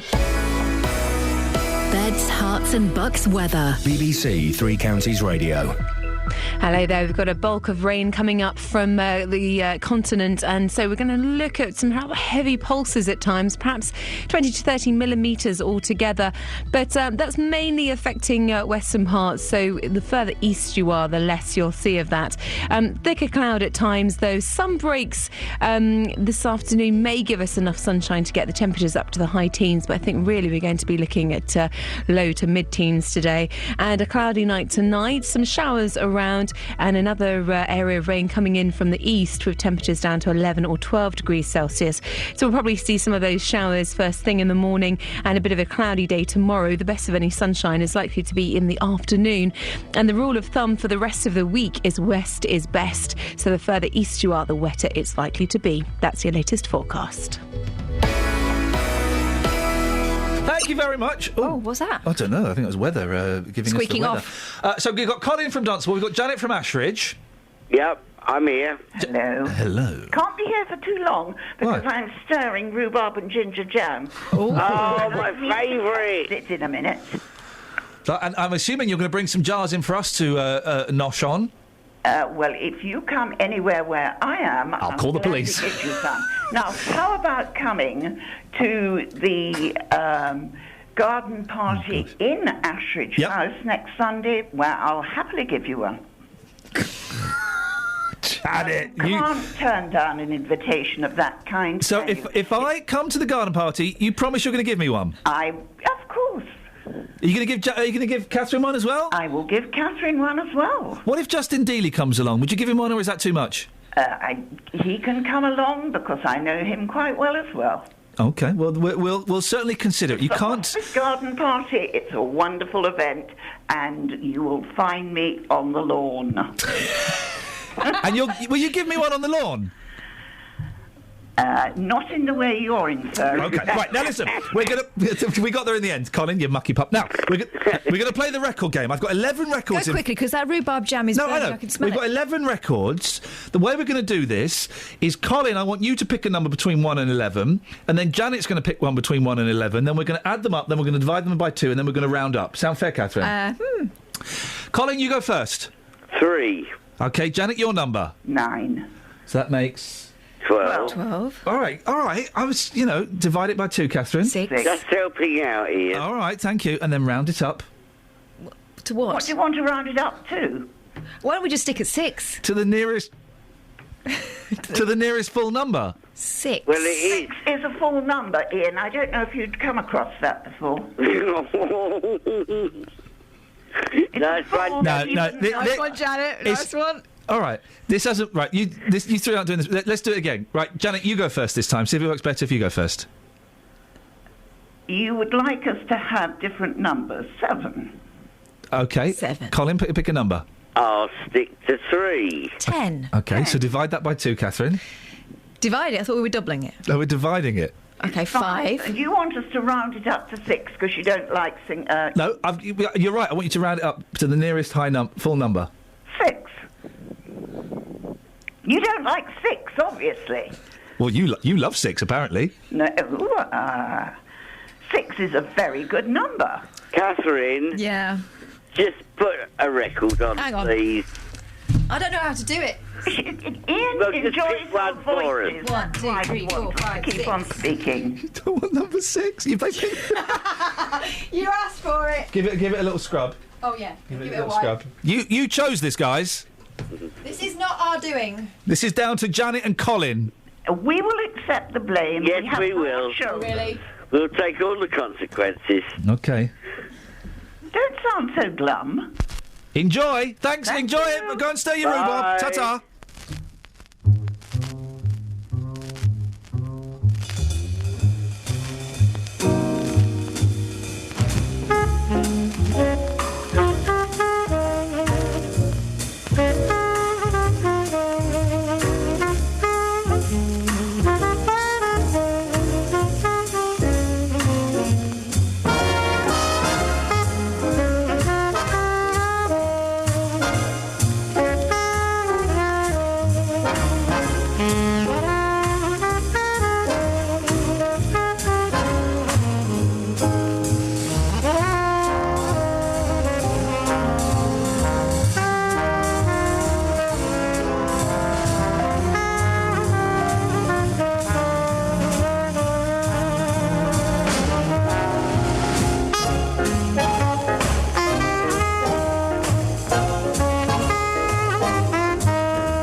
But it ain't in no school book.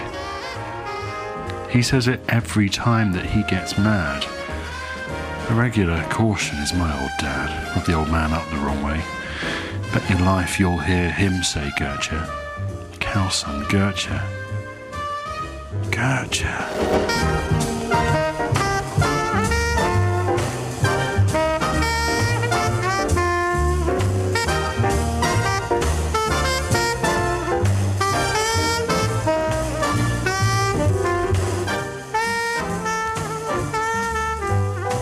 Is the sound of a peacock.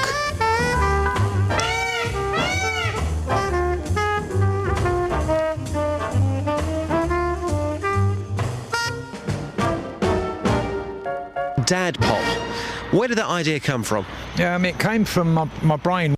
Great choice of song. That was the jazz theme from not just the theme from Dr. Kildare. That's the jazz theme. From I wouldn't Dr. want any surgeon operating on me with that kind of nonchalant attitude. Well, they'd have a whiskey in one hand, a fag on, and a nurse on the knee. Oh, nurses! Why do you tease us so? Why do you tease us so? Gary's in London. Morning, Gary. Morning, boss. Wait, someone's feeling a bit hoarse. Yeah. Oh, sorry. Do you want me to? Shall I get rid of that? Yep. Yeah. Oh. Oh, dear. Yeah, that's better. Yeah. Oh, blimey, flipping heck. Well, Catherine, what are you doing to celebrate Jesus rising from the cross? No, wrong one. Okay, what are you doing to celebrate the birth of the baby Jesus? No, wrong one. What are you doing to celebrate Prince George Christening Day? Is that it? I don't. Well, hang on a second. We need to. I think it's Is there a reason for today? Yeah, bankers want a day off. Hang on. Let's just find out. My computer. My computer here will tell us what the reason is. Whoopee! It's the Jubilee. It's the Jubilee, according to the computer. So, what are you doing to celebrate the Jubilee? I'll be having a street party then. You're beautiful. Good. What do you want? Yeah. But I look like a celebrity, and there's one I wish I looked like. Yeah. Oh yes. I look like Jeremy from the airport. Right. you? Okay. Yeah. Or the collector from Toy Story 2, but in human form. Oh, you do look... I've met Gary. Yeah. Yeah, you do look like the collector from Toy Story 2. Yeah, someone pointed that out. Yeah, you do. He looks a lot like the collector from Toy Story. And Jeremy Spake. He's a big hairy lad, is what we're trying to say, in polite way. I've had the beard trimmed recently. I look a bit nicer. I would say... Well, I probably need more than that. I would say Pat Roach. Oh, that's a compliment. Or Giant Haystacks. That's not. But go on, is there someone else you were saying? Yeah, well, there's someone I'd like to look like. Yeah. Justin Dealey. Oh, no! We've all, let's be honest, men, we've all got a man crush on Dealey. But there can be only one. Yeah. Do you know where he buys his shades? I'd like to get some. It's probably, what's the shop he keeps? Saints. Is there a shop called Saints? He keeps telling me to go to Saints or something. I don't really listen. It's not Toppers. It's not Toppers, that's a Barber's for a £5. Top Man. Top Man. I was in Top Man the other day. Or is it Mr. Byright? Is Mr. Byright still going? I was surprised. I walked past a British Home Stores the other day. I didn't know British Home Stores was going. You could be proud of that. And I've got fond memories of British Home Stores. And I don't know if every branch had this. The lighting department. Oh, yes. Wasn't it? And the breakfast. Well, the food was very, very good. But wasn't the lighting department magical? Full of crystals and lights and shining things and wonderful. Crystals? Well, crystal like lampshades and stuff. Your chandelier, Gary. Bit of chandelier. Yeah. Oh, yeah, okay. It was nice, that. It was very posh. Gafford, I'm going to cut you off. Okay. There we go. 08459. Gary sounds gorgeous, doesn't he? 455 555 is the telephone number if you want to give us a call. They did do good food in British Home Stores. And I tell you what you don't get, and this may have been in the lighting department, you don't get these anymore in shops. The doorbell department. Oh. You don't get doorbell departments, do you? Well, they'd have a wide array of doorbells, and they'd have doorbells on like a plank. And you could press this one, ding dong, I'm not sure, and then one that plays Colonel Bogey. My doorbell has got an array of different possibilities, so we can be quite seasonal. Really? Yeah, we can do Old Lang Syne, we can do Christmassy ones, we can do Happy Birthday to You. Ours goes ding dong, or the other. It's only got two settings: ding dong, or the other one, which my boys love. What's that? Just, I don't know. I think it's written by Brian Eno. Oh, right, it's quite nice. Brian Eno wrote the, you know who Brian Eno is? Yes. From... If you don't know who he is, Pop will Eno itself. Enos, that's the important thing. Forget it. It's an interesting fact I was going to give you. Forget it. Forget the fact. Travel news for beds, cards and bugs. BBC Three Counties Radio.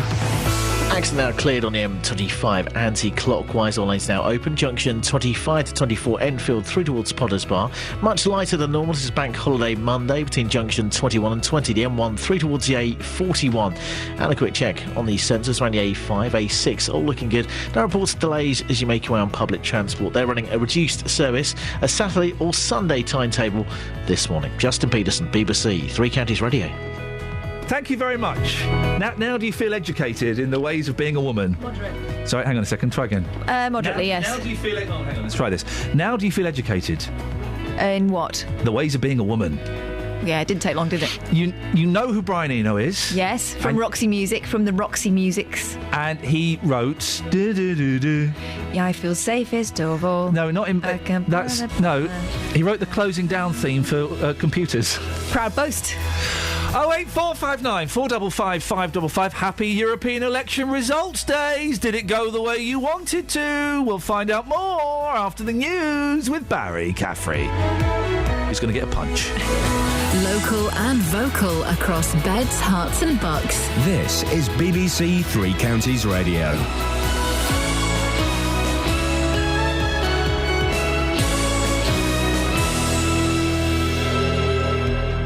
It's 8 o'clock, I'm Barry Caffrey. The headlines: gains for UKIP in the elections to the European Parliament, Hertfordshire man guilty to thousands of pounds of benefit fraud, and deaths of cats in Stevenage being investigated. BBC Three Counties Radio. The UK Independence Party has emerged as the major winner in the European elections, topping the poll with almost 28% of the vote and pushing the Liberal Democrats into fifth place.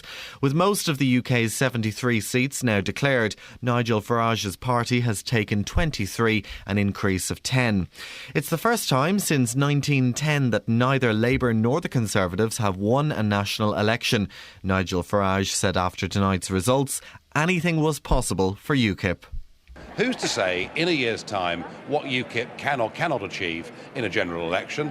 But it is not completely beyond, the bounds of possibility that we could get enough MPs next year to perhaps hold the balance of power in what is likely to be another hung parliament. Well, the Liberal Democrats were the night's biggest losers, failing to hold on to all but one of their seats. Labour secured second place, finishing only narrowly ahead of the Conservatives, but failing to make significant breakthroughs in key battleground areas across the country. The Conservatives, like Labour, have won 18 seats so far, but saw their share of the vote fall. The Green Party came fourth, with 3 MEPs elected. In other news this morning, Bedfordshire Police said there was a handful of arrests during yesterday's Luton Carnival. One man was arrested for possession of a knife after a man in his 20s received a cut to his face under Telford Way Bridge at around 4:30. A man in his 20s was arrested by officers who were in the area. The victim was taken to the Luton and Dunstable Hospital for treatment and later released. Citizens Advice has warned that the number of people struggling to pay their council tax has rocketed to become the most common type of debt problem it deals with. The charity says this had overtaken difficulties with credit cards and personal loans. A man from Hertfordshire has pleaded guilty to illegally claiming nearly £7,000 in housing benefit.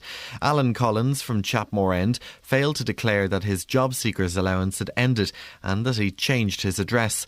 The 49-year-old was ordered to pay back the full amount and was fined £55. The RSPCA is investigating a number of cat deaths in Stevenage. It believes at least 3 cats in Tamar Close have been poisoned with antifreeze in recent weeks. Kaylee Ridings from the charity says the family she spoke to were left incredibly distressed. Their 12-year-old daughter went out into the garden and found their cat, their beloved cat Mitzi, who was still alive at that point, outside in their front garden. She was very, very poorly, could barely lift her head. The family rushed her to the vets and sadly it turned out that she had very serious kidney damage and sadly didn't survive. She died later that day. In golf, Rory McIlroy has described the last 7 days as a weird week after he came from 7 shots down to win the PGA Championship at Wentworth. McIlroy announced he split with his fiancée Caroline Wozniacki on the eve of the tournament and says being on the course gave him 4 or 5 hours of sanctuary. It is his first win on European or PGA Tour in a year and a half. And the weather today will see some brighter sunny spells, although cloud will increase at times and scattered showers are likely. It's raining, mate. It's raining. Possibly turning heavy or thundery later in the day. It's raining now. Hang on. Catherine, you've been outside. Yeah. Looked out the window. So what is it? Raining. Barry, do you want to apologise? It's raining. Thank you very much indeed. BBC Three Counties Radio's big tour of beds, hearts and bucks. I like the old part where you've got a lot of nice green trees, nice park. Yeah, nice. I like it up that part. It's all about where you live. If you smile at somebody, they'll tend to smile back at you, so it's quite nice. A friendly area. And all this week we're featuring Dunstable. It's not as big as other places, but it's quite like a community feel. The big tour of beds, hearts and bucks. BBC Three Counties Radio.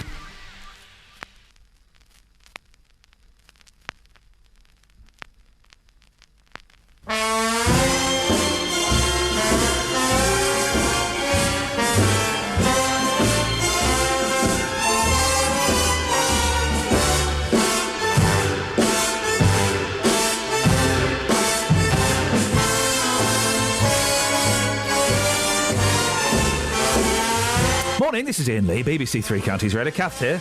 She's brought a theme with her.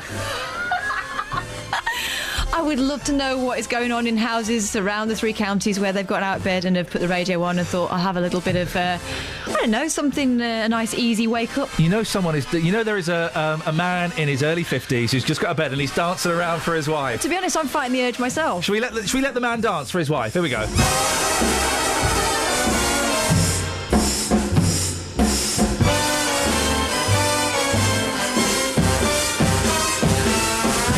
Stop that. I didn't know this. Take the sock off. I didn't know that this was a real song. This is on one of the records we brought in, and Kath found it. It's labelled The Stripper. Could it be? Oh, yes.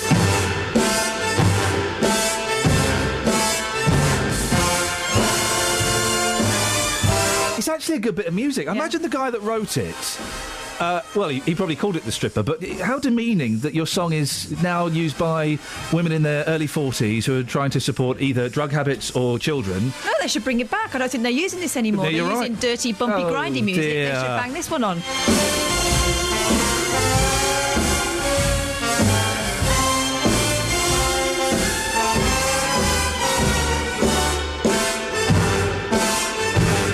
You make a very good point. This down stringies would really... Go down a treat. Wouldn't it? They're not allowed to do that. Boing. There you go. And you go around with a pint glass. That's how they do it, isn't it? What a great piece of music. 08459 455 555. It's European election result day. We're also asking who do you look like and who would you like to look like? And if you could adopt any celebrity baby, who would it be? Who did you go for? Gene Wilder. And I've gone for little Stevie Wonder. Oh. I'd have had him as a child as well. Well, he's a moneymaker. Exactly. Now, the European election results have been coming in overnight. UKIP were confident that they would win the majority... He's a moneymaker, yes he is. UKIP were confident that they would win the majority of UK seats up for grabs. Patrick O'Flynn is UKIP's Director of Communications. Morning, Patrick. Good morning, Ian. I must just ask, did you choose that piece of music deliberately for a man who'd had 3 hours sleep and a slightly sore head? To be honest, the show today is a little bit, how can I say this, loose. A mess. It's a mess. And we put this on, we weren't sure what it was, and then we saw you were coming on, so I apologise. You're also the party's lead MEP candidate in the East of England constituency. Did you win a seat in the European Parliament then? Yes, I did. I was fortunate enough to be the first of the 7 MEPs elected for the East of England last night. Well, congratulations on that. Thank you. Do you find out before everyone else? Do you kind of get a little cheeky phone call saying, Patrick, we can't say too much, but get the champagne in? Well, what happens, the returning officer gathers all the candidates in a huddle and goes through the results very briefly before they're announced on the stage. So all the candidates got a little sneak preview just before the announcement, yes. OK. What difference do you think UKIP will actually make in the European Parliament, Patrick? Well, we obviously have been there before. We're sort of approximately doubled our numbers now, and we set out a very clear prospectus in this election that we're going there to try and get Britain out of the European Parliament. There was some criticism during the campaign that some of the UKIP MEPs haven't taken part in as many votes as they should, and I think the new cohort will have to take advice about that, because clearly where there's another power grab going on from Brussels, and they seem to come thick and fast, there's a strong argument for saying that we must be there to block that, because that's very much part of our agenda as well. Are you going to be there? I'm going to be there, yeah. I'm obviously a rookie in this, and one of the other UKIP MEPs for the East of England, Stuart Agnew, is a sitting MEP, so he served a term as one of the highest attendance and voting records of any British MEP. So I'll be seeking his advice, because what I've got to get the balance right is being there sufficiently to block the power grabs without becoming part of the furniture, without going native, as it were. That's all you can do, though, isn't it, Patrick? All you can hope to do is block. Can you make any actual positive changes? Well, as far as I'm concerned, the whole construct of the European Union is not in the British national interest. So ultimately, positive significant change means leaving the European Union. But at the margins, we can certainly work on things like the common fisheries policy or competition policy to try and make sure the British national interest is less harmed than it is at the moment. And the predictions for the general election, do you really think you can make any difference in the general election? Well, I think we can, and it's a combination of the great results in the European elections, topping the poll, but also thinking back to those local election results on Thursday and indeed the county council elections the year before, where we have got those clusters of councillors. We've now got concentrations of support, which, as you know, under the first-past-the-post Westminster system, which punishes parties whose support is too evenly spread, that's really important. But we've got that now, and we've got plenty of it going on in the eastern counties in particular. Well, Patrick, listen, I know you've got a busy day. You've got lots of interviews to do. Congratulations on your result. You must be very pleased. It's Patrick O'Flynn, UKIP's Director of Communications, also now an MEP, no longer a candidate. He's an actual proper MEP. And, well, who knows? Who knows what theme they should use? Because they have themes, they have songs, don't they? Mm-hmm. Political parties. Yeah. I'm just thinking the stripper might be a good one. Just think, because everyone go, hey, they're fun guys. And they get, like, proper old-fashioned strippers out. You reckon? Bridge too far? I think maybe a little bit, yeah. You chose a record. What have you chosen? Yeah, but I found some belters since then. Oh, King of the Road, Roger Miller, the Everly Brothers, Crying in the Rain. What I particularly like about this record is that someone's written her name on it. Kathleen Davis. Can I just play? You did just hand me a record that you said looked so awful that I kind of thought, oh, that actually looks brilliant. The Trombones one. It's Trombones Unlimited.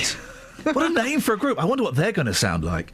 And they've done the Lovin' Spoonful Daydream. The Lovin' Spoonful Daydream by an unlimited number of trombones. Wow. Can we have a little listen? Unfettered brass. This is good. This is going to be either awful or... How long are we giving it? 15? 15 minutes. Oh, no. Baby.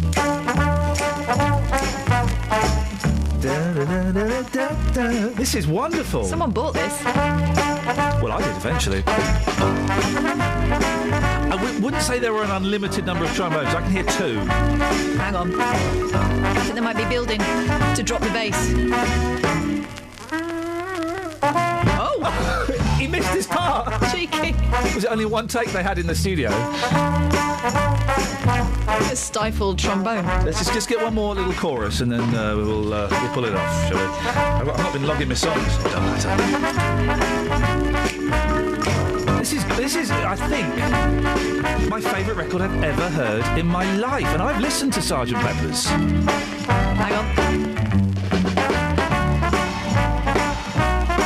There's only about 3, aren't there? Oh. What the hell is that? It's an ice cream van.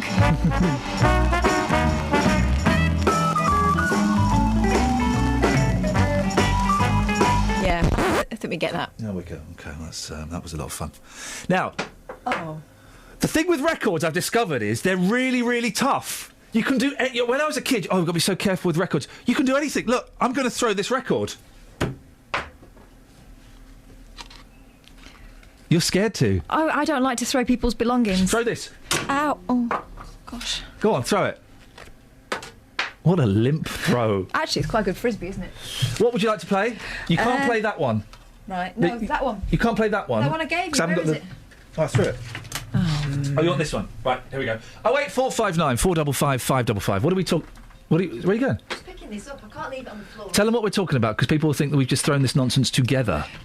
Car confusion. Call me now. No, it's not. Who do you look like? Who would you like to look like?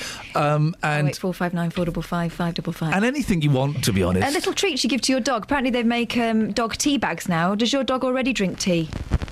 Is that a thing? Do they need special tea? Rock, rock-a-hula. Rock-a-hula, rock, rock-a-hula. Rock-a-hula, rock, rock-a-hula.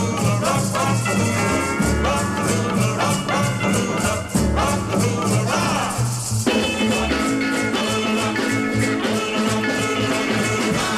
The way she moves her hips up to her fingertips, I feel I'm heaven bound. And when she starts to sway, I've gotta say, she really moves the grass around. Rock, a hula baby, rock, a hula baby got a hula-loo from Honolulu. That rock a hula baby of mine.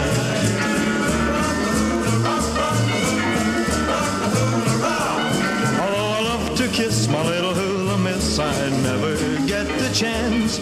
I wanna hold her tight all through the night, but all she wants to do is dance. Rock, a hula baby, rock. A hula baby got a hula-loo from Honolulu, that rock-a-hula baby of mine.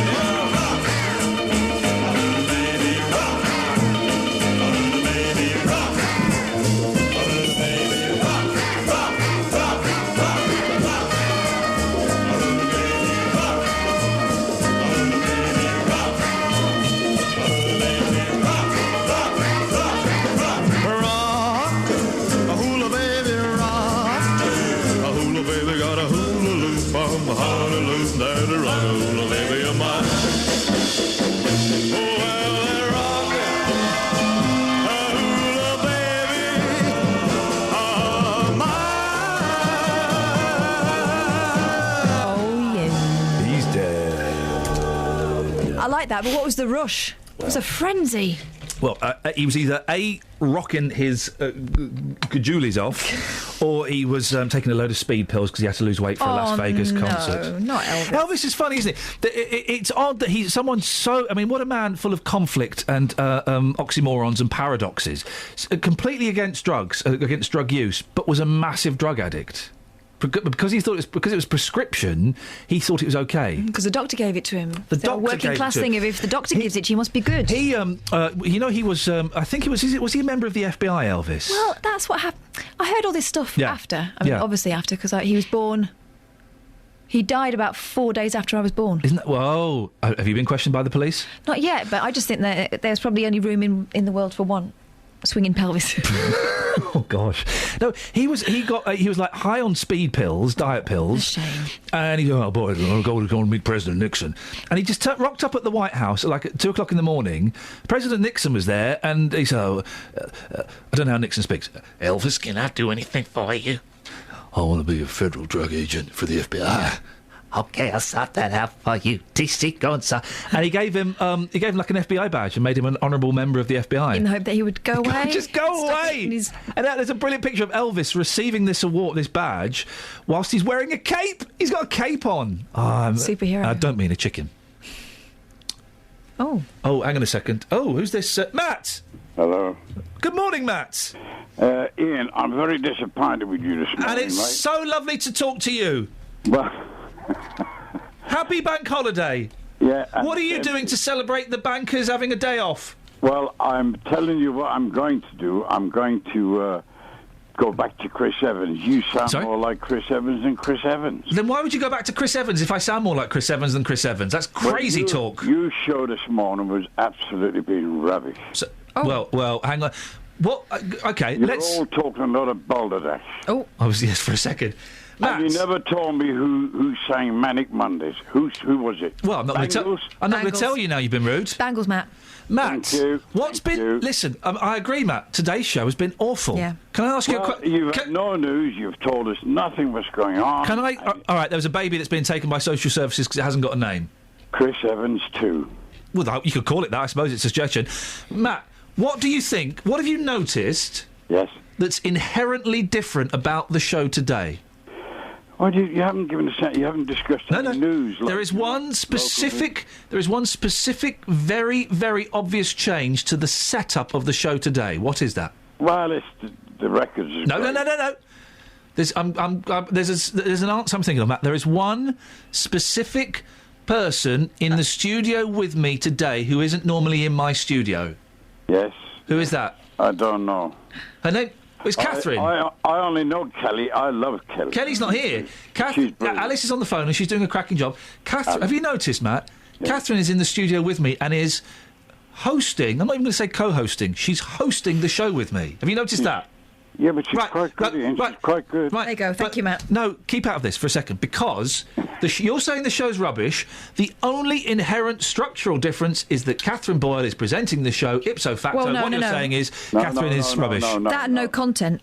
So you're not taking any of the blame, as usual? Nope, not taking any of the blame. You've noticed, Matt. In fact, I'm going for a week. I know, Ian. Anyway, Ian, carry on with the music. He's gone. Alice, put the kettle on. Carry on with the music. I love that. The music's great. Do you like Dwayne Eddy? I've got one here that goes... Dwayne Eddy is my favourite. I've got the Ballad of Paladin. No. No? And you know who's... Ask Ian who was in the Paladin film on the TV, the series. Ask him who the star of the Paladin series on TV? I don't know, because he's got... There's Richard Boone, it was. Oh. Richard Boone. What else was he in? Eh? What else was he in? Because I don't know him. He was in a couple of war films, like The Guns of Navarone. Oh, yeah. Oh, yeah. Yeah, so... Anyway, I was a bit upset today. There's no news. There's no local news. No, do you know what? I'm looking in the papers and it's all boring, Matt. I mean, what can I tell you? Well, the papers are boring anyway. That's why I tune into Iain every morning. Well, I'm sorry we've let you down today, but yeah. So you're going to play Joan Eddy then? Well, I might. I've got Ballad of Paladin or I've got The Wild Westerner. No. Do you know that one? The Paladin. Right. How does it go? Oh, my God. Let me have a go. I'll see if I can make his record player work. Oh. Right, here we go. Okay, still with me, Matt? Yes, still with you. All right, don't go anywhere. Here we go. Here we go. Dwayne Eddy, Ballad of Paladin. Goes like... Yeah, I can't remember it.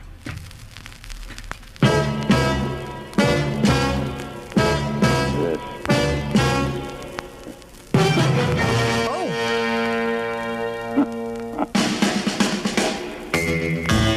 Oh, yeah. Nice choice, Matt.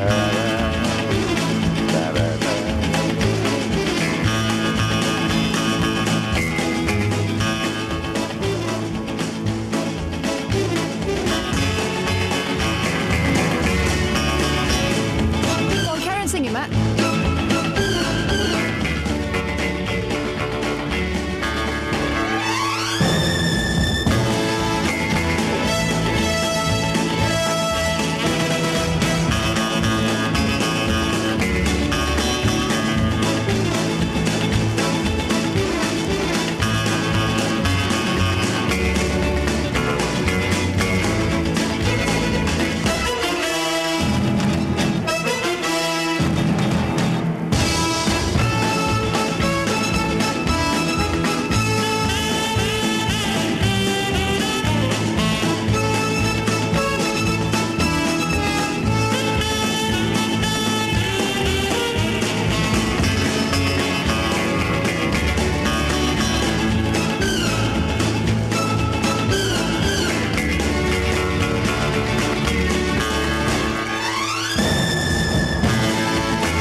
Absolute guff. I leave you to talk but to... I feel like roping me a steer. I leave you to talk to one grumpy old man for 5 minutes and you go and kill the show. No, you left me talking to the delicious Matt. No? Oh, OK. And he did a bit of singing. Listen, the reason that there's no content is partly because Boyle's let everyone down. I wasn't in on Friday. Oh, look what happens. Yeah. Tomorrow's show. Oh, it's going to be so good. It's going to be so good. It's not a good show, it's a hot show, baby. Today's show, it's tepid. Anyway, what are you doing listening to the radio? You should be out enjoying the rain. Brides dash to Asda in wedding dress, and she looks the sort with the greatest of respect. Well, you see what I mean? I wouldn't dash. Well, yes, I think. A bride stunned shoppers by visiting... Oh, dear. What did she do? What was she buying? Have a guess. Booze. Oh, no. A bride stunned shoppers by visiting a supermarket in her wedding dress to stock up on alcohol for the reception. Anna Savoury, 39, bit old to be getting married. It could be her second, let's not judge. Went to an Asda in Cwmbran, South Wales. Tidy. Straight after tying the knot with husband James, 26. Oh, younger man. The newlyweds are inviting guests. Stop that. To the bride mother's house after the ceremony and needed to buy drinks for the evening. Oh, they're doing it on the cheap. Mrs. Savoury said, Asda was shutting in 45 minutes, so I didn't have time to go and change. People were smiling and asking for photos. I felt like a celebrity. Because that's what celebrities do, is they run around in a wedding dress buying cheap booze, don't they? That's exactly what they do. Oh, dear. Where was the best man? That's his job, isn't it? He should be sourcing the booze. Exactly. We had, at my wedding, we had a paid-for bar. Paid for by me. Oh. but I'd set the limit. I'd set a limit. £5 each. No, it was overly generous. I think we got someone. Anyway, I'd set the limit, and I'd set a limit a little bit lower than I was prepared to go because I wanted the head of the bar to come over to me and say, tap me on the shoulder, and say, "Oh."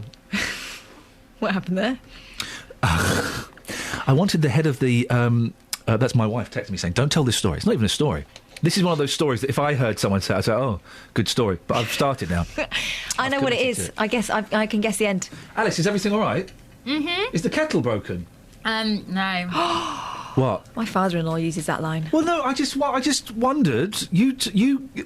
Okay, let me just say what happened. Right? Yeah. Catherine was bitching about you off air. I was not. Yes, you were. Yep. She was bad mouth. You know the way the girls can be. They're really nasty. Oh, yeah. It's just the girls. Catty, unpleasant. Oh, where's my cup of coffee, like? Oh, there we go. There's my accent. Alice Glossop's a right pain in the bum. She ain't made me no coffee for like an hour, and I flipping hate her. I'm going to take her out into the car park, and when you finish wiping floor with Catherine, I'm going to rip her hair out and take her glasses off and poke her in the eye. Does that sound like me? Sounds like something only Kath would say. I'm going to give her such a good whooping. She will go back to travel with tail between her legs, and she'll be talking about congestion on M1 for rest of life. Ooh, I know. Sorry? Join in. No. I know. And all because you didn't make a cup of coffee. Now listen, I don't mind. I mean, if We've had so many calls. I've been answering them. I see. And can I just one tip, please? Please don't encourage Matt from Luton anymore. I mean, we have a password when Matt call. We have a saying at this show. When Matt calls in, he don't go on air. It's just not really a saying, is it? No, it's a rule. Okay. So I wasn't aware of said rule. But listen, noted. If you're going to make one, I will have one milk, one sugar. But if you're not going to make one, that's as a woman, that's your right to say no. I'm all right. I don't want one. No, don't do that, because when we go to Caffrey, who, by the way, Caffrey's probably his last 2 bulletins coming up. Dead Man Walking, guys. He's quite buff, you know. Dead Man Walking, guys. I'm going to be in my car. When Caffrey's news come on, she'll be like, "Oh, why'd you have to go and tell her all that for? I hate you, and I'm never going to speak to you ever again. But I like you, really, so I'm going to. But what? I count on making no coffee. Did you see she don't make no coffee? Where am I from now? Biker Grove. Wow. Anyway, so the man tapped me on the shoulder. All right. Sir, do you want to pay a bit more? Oh, yes, I'll be Lord Bountiful. Everyone will think I'm not as tight as I really am. I went... Good story. Yes. Put it on the card. You are such... Text from... You can read it to us if you want, Alice. We'd like to hear more of your voice. Sure. Colin texted us in, saying... Texted us. Texted us. He sent us some texts. Yeah, he did that. And what did it say? He said about the stripper song, yeah, the one we had earlier, always reminds him of the more how he met his wife. Sketch. Sorry. Is that the only text we've had in? No, we've had other ones as well. What have they said? Rude. Someone said, Catherine reminds me of a young version of Joanna Lumley from Helen. What? Catherine's not blonde. Where has this myth started that you've got nice, lustrous blonde hair? And Rob said, Ian's Ron Corbett sounds like JVS. Oh, well, I'll take that. I can take that and adapt it. Thank you very much indeed. We've had 3 texts. And we've had another really good one, actually. Oh, yeah. Oh, go on. Stephen Redbourne. Don't rubbish the show. I'm loving it. I've been listening since the start. And what's interesting, dear listener... He never listens. What's interesting is Alice was acting that out with defiant street gestures. Yeah. The shrug of the shoulders, the wave of the arm, the leaning on one arm with the other one up in the air. One can only imagine what it's like when it gets a busy traffic day. I'm just creating an atmosphere for you guys. Are you missing the traffic? Yeah. Are you missing Justin Peterson? Sure. You know. Okay. Didn't sound that... He keeps telling people that I'm going to make them cakes, so he's got me in trouble with you guys and with to be honest, Nick. You've been making the eyes at me all morning that say I'm going to make you a coffee. Où est la coiffe? Il n'y a pas de coffre. Dans la chambre. Right, let's. Can we have a little bit of professionalism, please? And that's going to come from Mr. Peterson now. Travel news for beds, cards and bugs. BBC Three Counties Radio. There was a broken down on the Grafton Street northbound in Milton Keynes. Now being cleared northbound just around the Stonebridge roundabout. Anti-clockwise M25 returning to normal. Just basically a little bit lighter really, 21 to 20. A5 on the sensors, A1M all looking good. And public transport, well, disruption free, but do take note they're running a reduced timetable for the bank holiday period, maybe a Saturday or Sunday timetable. Justin Peterson, BBC Three Counties Radio.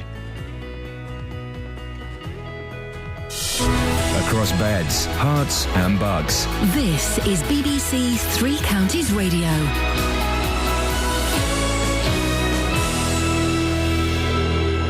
With the headlines at 8:30, I'm Barry Caffrey. The UK Independence Party has emerged as the major winner in the European elections, topping the poll with almost 28% of the vote and pushing the Liberal Democrats into 5th place. The Liberal Democrats were the night's biggest losers, failing to hold on to all but one of their seats. Labour secured 2nd place, finishing only narrowly ahead of the Conservatives, but failing to make significant breakthroughs in key battleground areas across the country. In other news this morning, Bedfordshire Police said there were a handful of arrests during yesterday's Luton Carnival. One man was arrested for possession of a knife after a man in his 20s received a cut to his face under Telford Way Bridge yesterday afternoon. A 5-month-old boy who hasn't been given a Christian name by his parents is to be placed up for adoption after a High Court judge at a family court in Watford highlighted concerns about his father's hostility to social workers.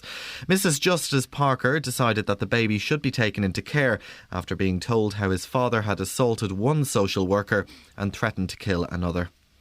In cricket, stand-in captain Owen Morgan offered no excuses for England's 157-run defeat by Sri Lanka in the second one-day international, describing it as one of the worst performances he's been a part of for England.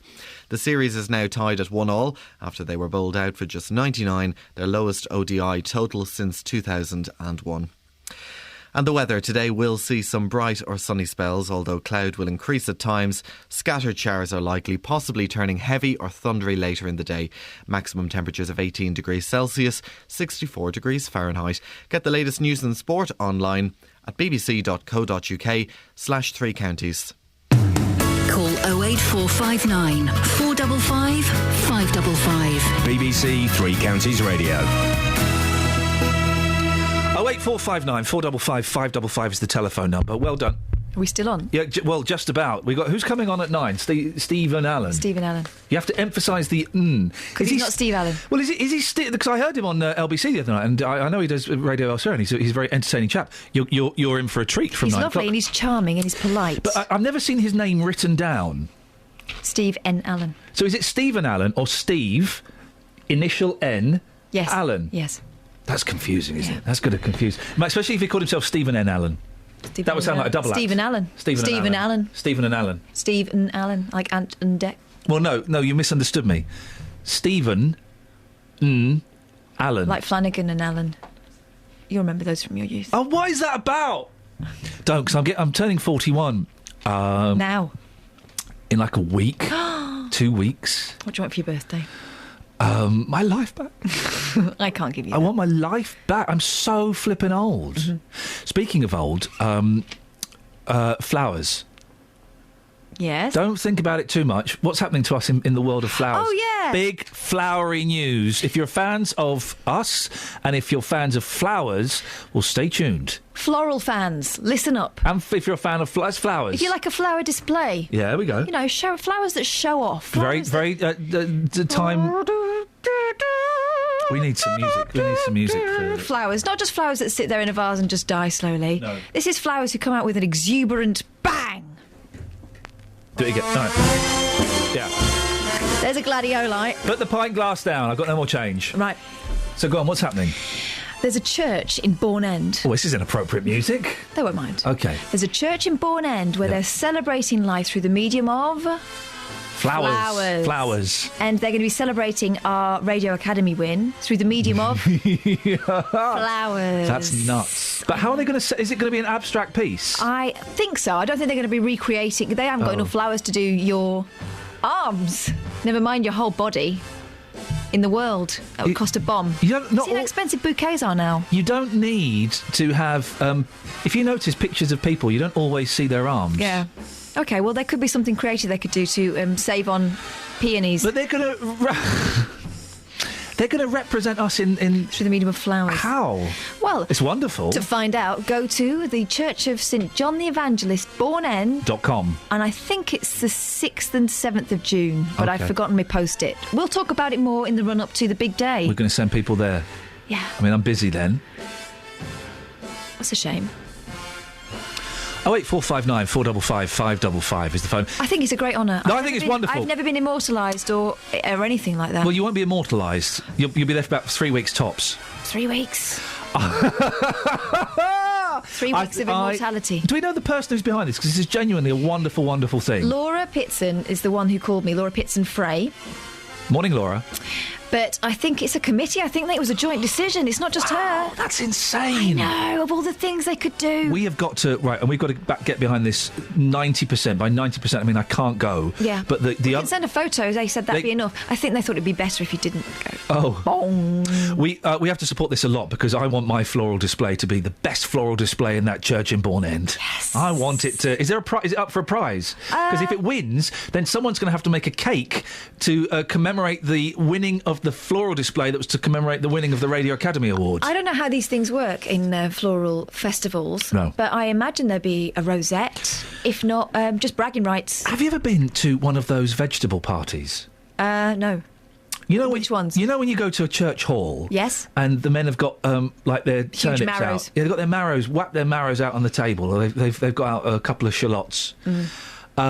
And you go. Have you ever been to one of those? They're amazing. In fact, sometimes I walk past a church hall and they've got one on. I went to something similar at Posh Janet's. You know Ashridge? Yeah. That's where she does her volunteering. Now, Posh Janet, who doesn't like me but then sometimes likes me. Yeah. Okay. Yeah. No, I think she likes you. I think it's other Janet that hates you. Oh, okay. There are two Janets. Yeah, I think there's other Janet. But those competitions are weird, and people go around and yes, very nice onion.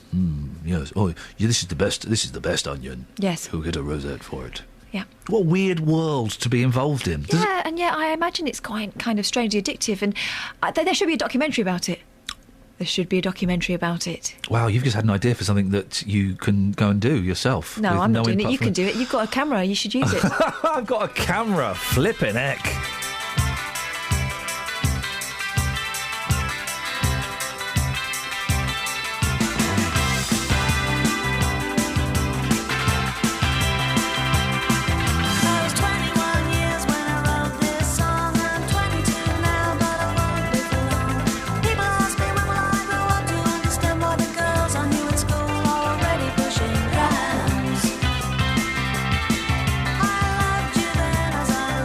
Still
I'm starting to wake up now with barely 20 minutes of the show to go. Yeah, a bit late. It is a little bit late.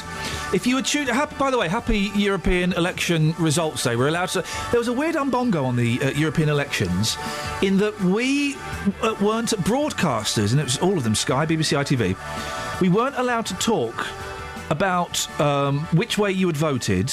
Or even encourage you to vote. Or we're not allowed to encourage you to vote on the day of the election, which is weird. But the European election, which was on Thursday, we were only allowed to talk about it from 10 o'clock last night. Because, get this, guys, we might influence the Italians. The Italians were the last ones to finish voting. Very suggestible, are they? Well, who knows? But we weren't allowed to talk about it in case we somehow influenced the Italians on their vote. Isn't that weird? So we had, or we didn't have them, but they were available. The exit polls, you know, where there's like a do-gooder going, can I just ask who you voted for? Oh, thank you, Kip, thank you. We weren't allowed to allude to the exit polls. We weren't allowed to allude to which way we thought it was going to go. We couldn't do anything like that. What a I think we should get out of Europe just to avoid that nonsense. What a stupid rule. You may say that. Others say it's a really important tool for encouraging greater understanding, fostering relationships. I think that it takes away the power from us here in Britain if we're not allowed to talk about the elections that we've been involved in until the Italians have finished their elections. Italians. I think if we pulled out of Europe, we could talk about all the elections that we had before the Italians, and it would probably be better for this country. And we could still establish voting links with other European countries. I mean, look at Norway and Sweden. Yeah. They still have voting link. Oh, hang on, I'm doing the UKIP argument, aren't I, about trade? Yes. Flip. Make your own party. Did you vote, Alice? Yes. Did you enjoy it? Yes. Voting's fun. I like it. I kind of get a little bit... I feel like a grown-up when you go in there. I got a well done from the person. He said, more people of your generation should be here today. What's he saying? What girls in their early 30s? It's taken a dark turn, isn't it? All good. How long? I'd leave it out. When does she go back to travel? Well, I mean, soon, if you don't stop haranguing her. She's not up for a permie, is she? She's not going to get a permie here, is she? Permie? Permanent gig. I quite fancy. She can hear me. Why didn't you remind me she can hear me? Just turning your face away doesn't take you to camera 2. You know, I don't. When I can't see someone, I don't remember that they're there. Right. It's hard. She's there. Kath's really doing my nutting. I can still... Oh, she's... You've got to remind... no. I need to keep you both in my vision. You're in my periphery. So, Alice. Yes. Would you like a permie? Yes. Catherine, do you think she's going to get a permie? I would like her to. What about all the other work experience boys and girls we've had? I don't like them as much. Hello. I can see you. I know. That was actually meant for you to be No, I know. I'm saying as in... Hello. She's different. She's different. You're in my top 20... WEs that we've had. Top 20? Yeah. You remember 20? Well, I mean, we've had... You're in the top 20. That's quite a lot of... No, I mean, for you to remember that many individual WEs... Just remember their names or their faces. We've had 30 that have come, so to make the top 20 is a real... We haven't. Where's Catherine gone? I have no idea. I don't think she's here. Oh, she's behind me. That Alice has disappeared fast, hasn't she? 08459 455 555 is the telephone number if you wanted to give us a call. There's literally nothing in the newspapers. I keep opening the papers, you know, in the way that a jilted lover checks their phone, and no one is giving me anything. Here's something. How is Emma Watson worth £30 million? I'll tell you how. Go on. Sheer luck. It is amazing. Did you watch those first Harry Potter films? No, because they were all. I'm sorry, they were all kind of rubbish actors. It was like watching a school play. Yeah. But you know, once you're on that franchise bandwagon, you're allowed to grow within the role. She's in the top 150 British rich. She's on the rich list, the Times rich list. Could have been me. She's made a few rubbish films. Should have been me. Well, it wasn't. Well, could have been anyone. Well, it couldn't have been. My granddad wanted me to apply to be Tracy Barlow. That's a true story. Oh, really? That's a true story. That was in the back of a newspaper, probably Manchester Evening News. Here, Pete, why don't you put our Catherine in for Tracy Barlow? She can talk. Here, put our Catherine in for Barlow. My dad said something to the effect of over my dead body. Isn't it funny, when you talk about your wasteland, your teenage wastelands, yes. Your home, your... No, I moved here when I was 10. All right. Isn't it funny, when you talk about your family... Yes. You become more common and more northern. You really do. I'm just doing the voices. You get in touch with your filthy working class roots. Wow.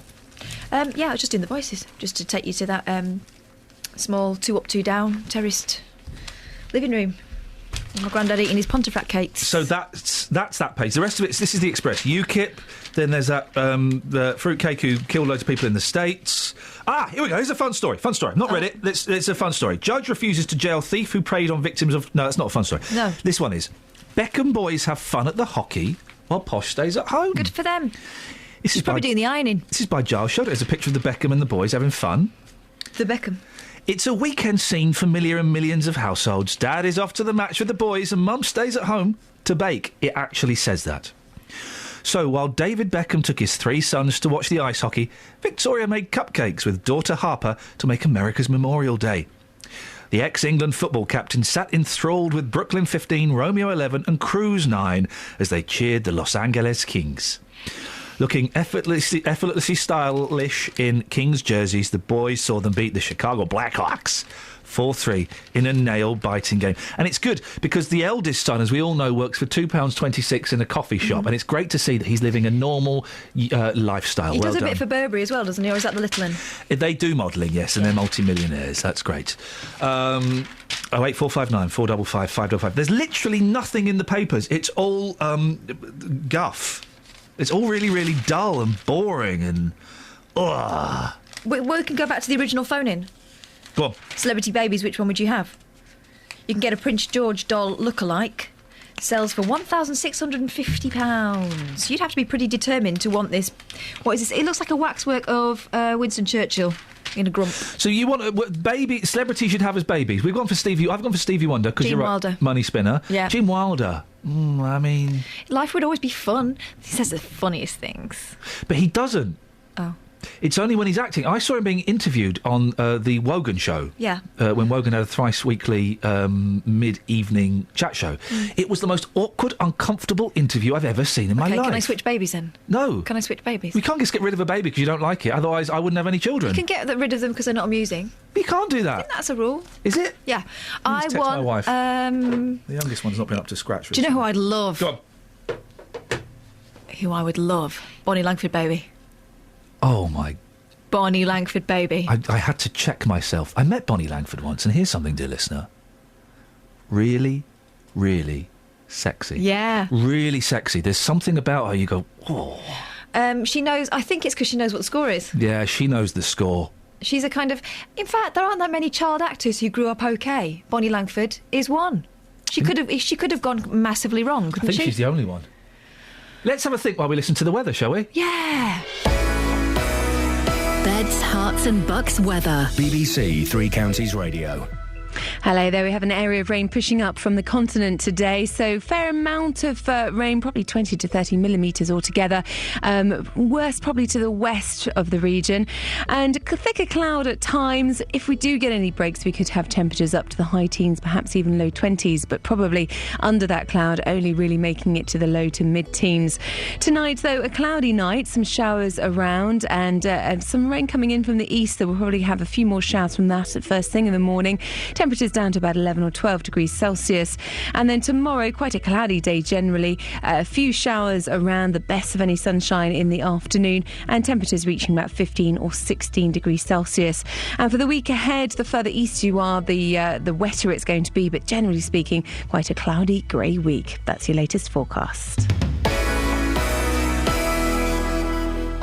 Roberto Perrone. Gardeners wanting to rid their spring flower beds of snails can ditch the beer traps and eggshells and instead develop a strong throwing arm instead. Weekdays from 3. I don't think there's any ethical dilemma about throwing them as opposed to killing them. It's clearly better to throw them. Hertfordshire Police are warning drivers to take extra precautions with their vehicles following a rise in the number of cars stolen using specialised hacking equipment. 2/3 of teachers say poor writing has prevented them giving the marks a student truly deserves. Roberto Perrone. I do the animal stories. I also do the space stories, apparently. Weekdays from 3 on BBC Three Counties Radio. Peter? Good morning, Iain. Peter, peace be with you. Catherine has just told me the grossest thing I've ever heard in my life. I doubt that. It is horrible. It's horrible. But I'm going to let her share it with you. I'm green-fingered. What can I tell you? The slugs are all over my lobelia. Oh dear. So, I've had them this weekend. I've been out on slug patrol. What I do is I find them, I pick them up, and I flick them over the wall. Oh. That'll teach them. How can you pick up a slug? I couldn't touch a slug. Oh, flipping it! You're a parent. You picked up worse. I don't mind. No, slugs are worse. No, they're sentient. Hopefully they enjoyed the ride. As they whistled over my fence. Oh, gosh. And then, once they had been eradicated, I got some crushed up eggshells and I sprinkled them liberally around my lobelia. That's that sorted. Peter, what would you like to talk about? Yeah. I know, I'm speechless as well. Not slug. How can you pick up a slug? It's such a slimy, slippery... However... I'm shivering at the thought of it. Al Jolson was born in 1886 on this day, and he was the star of the first movie with talkies. The jazz singer, of course, with Neil Diamond. Maybe. Yes. Where do we stand? Because Al Jolson was blackface, wasn't he? Mm-hmm. Where do we stand on Jolson these days? On his throat? I'm joking. Where do we stand with you? Because the Black and White Minstrels, no, and they made some great records. Jolson, where do we stand with Jolson, Peter? Well, he was accepted in the day, wasn't he? They didn't have political correctness then, but they have political correctness now. Well, black people didn't have a voice back then, so they made one up, painted in fairness, it on. neither did anybody until the jazz singer. Everything was silent. All right, fair point. Jolson gave the voice to everybody. He did indeed. Particularly Tom Jones and the bloke from the Kaiser Chiefs. Peter, bank holidays, they're rubbish, aren't they? Bit of a waste of time, because look at today's bank holiday. It is absolutely ghastly. Why can't I say 6 o'clock in the morning when you start, say, look, we've cancelled bank holiday today, we're going to have it tomorrow instead. Oh, isn't that good? Wait till the sun comes out. Isn't that a good idea? Absolutely fantastic. Because there's nothing to talk about. I'm guessing the TV is showing rubbish films, 102 Dalmatians, although actually... what is on the telly? I saw that last week. I quite enjoyed it. They'll be showing rubbish films. There's nothing's open. The Prisoners isn't open now. It's just... Oh, Home Alone 3 is on. Is Culkin in 3? I don't think... No, I think that's... Culkin's not in 3, is he, Glossip? No, he's not. That's not a proper home. That's not a proper Home Alone. I don't recognise it. It's not proper. Peter, thank you very much indeed. If you want to give us a call, 08459 455 555, last 10 minutes of the show. Pirates of the Caribbean on Stranger Tides. He's a tiny fella. That's the third one again, Johnny isn't it? Depp. Yep. Yeah. I lost interest with Penelope Cruz in it. Yep. Oh. Penelope Cruz. Penelope Cruz, I want to make love to you, Iain. Oh. Go away, Cruz. I'm not bothered. Penny. Truth or dare? That's it. Celebrity Antiques road trip. Which celebrities? Do you want to know which celebrities? That's like 4 different genres, it's all thrown into one. Yeah. The Green Grass stars, Sue Holderness and John Chalice. Oh, that's Boise. Marlene. And Marlene. Why would Marlene. they say them? Why would they say Green Grass stars rather than... Fools and Horses. Boise they and they weren't the stars of Fools and Horses. No, but Boise and Marlene, I wouldn't know who these people were. I do, because I'm in showbiz. Marlene. Hunt for antiques in and around Essex, with all the profits from the auction in Dartford, Kent, going to children in need. No. The money should go to them. If they really want to show the celebrities as the money grabbing suckers they are, not needs to. All celebrities, the money should go to them. You would not see people work harder in Essex trying to buy and flog antiques than Boise. They should do it in character. Yes, they should do it. Oh, Marlene, have a look at this B-Day I found. I believe it's 18th century. That is what I would watch. Yeah. Is that it? Boise buying antiques and Home Alone 3. 11 o'clock on Channel 4. There's 1, 2, 3, 4, 5 Come Dine With Me's back to back. Flippin' heck.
situation is frustrating. I love that song. Yep. And they filmed the film, Buddy's Song, round the corner from me. In fact, they used Peter Britt's house as the house. Who's Peter Britt? Guy I used to go to school with. All right. I remember once, Peter Britt was a big lad. He was kind of, we were about 10 when he was at school with me. He was kind of invincible to pain, right? But he had a bit of he was a really nice lad, really decent bloke. And once I kicked him so hard in the Gingangoolies. Ooh. And he was on the floor. No one's that invincible to pain, surely. Well, this is what I found out. And I found out the hard way. And he was down for a long time. I was thinking, oh, yay. And I spent the rest of the lunch break running for my life because he was going to kill me. You found his Achilles heel and it wasn't on the end of his foot. It wasn't on the end of his foot. It was between his feet and up a bit. And I don't know why. He was such a nice bloke. It's weird. You were testing. You were testing. Testing the testes. And he failed the test. Right, that's it, Catherine. I guess, thank you. Yeah. OK. Alice?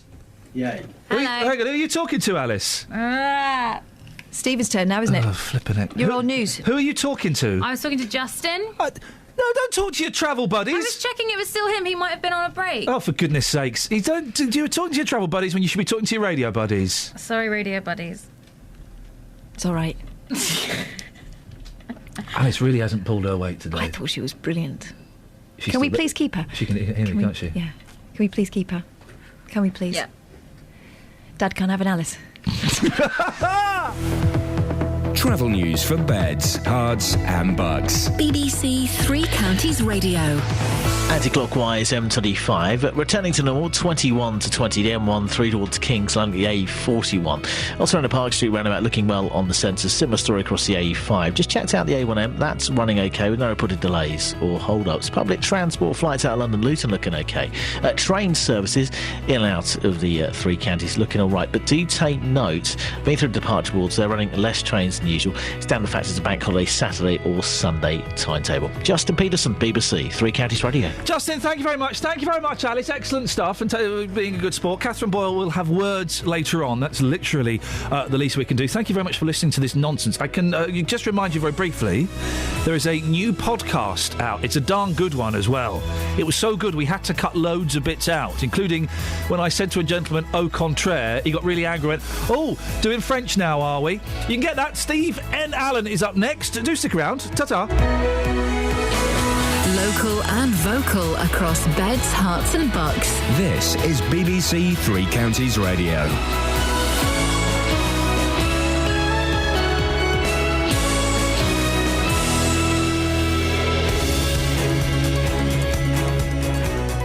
It's 9 o'clock.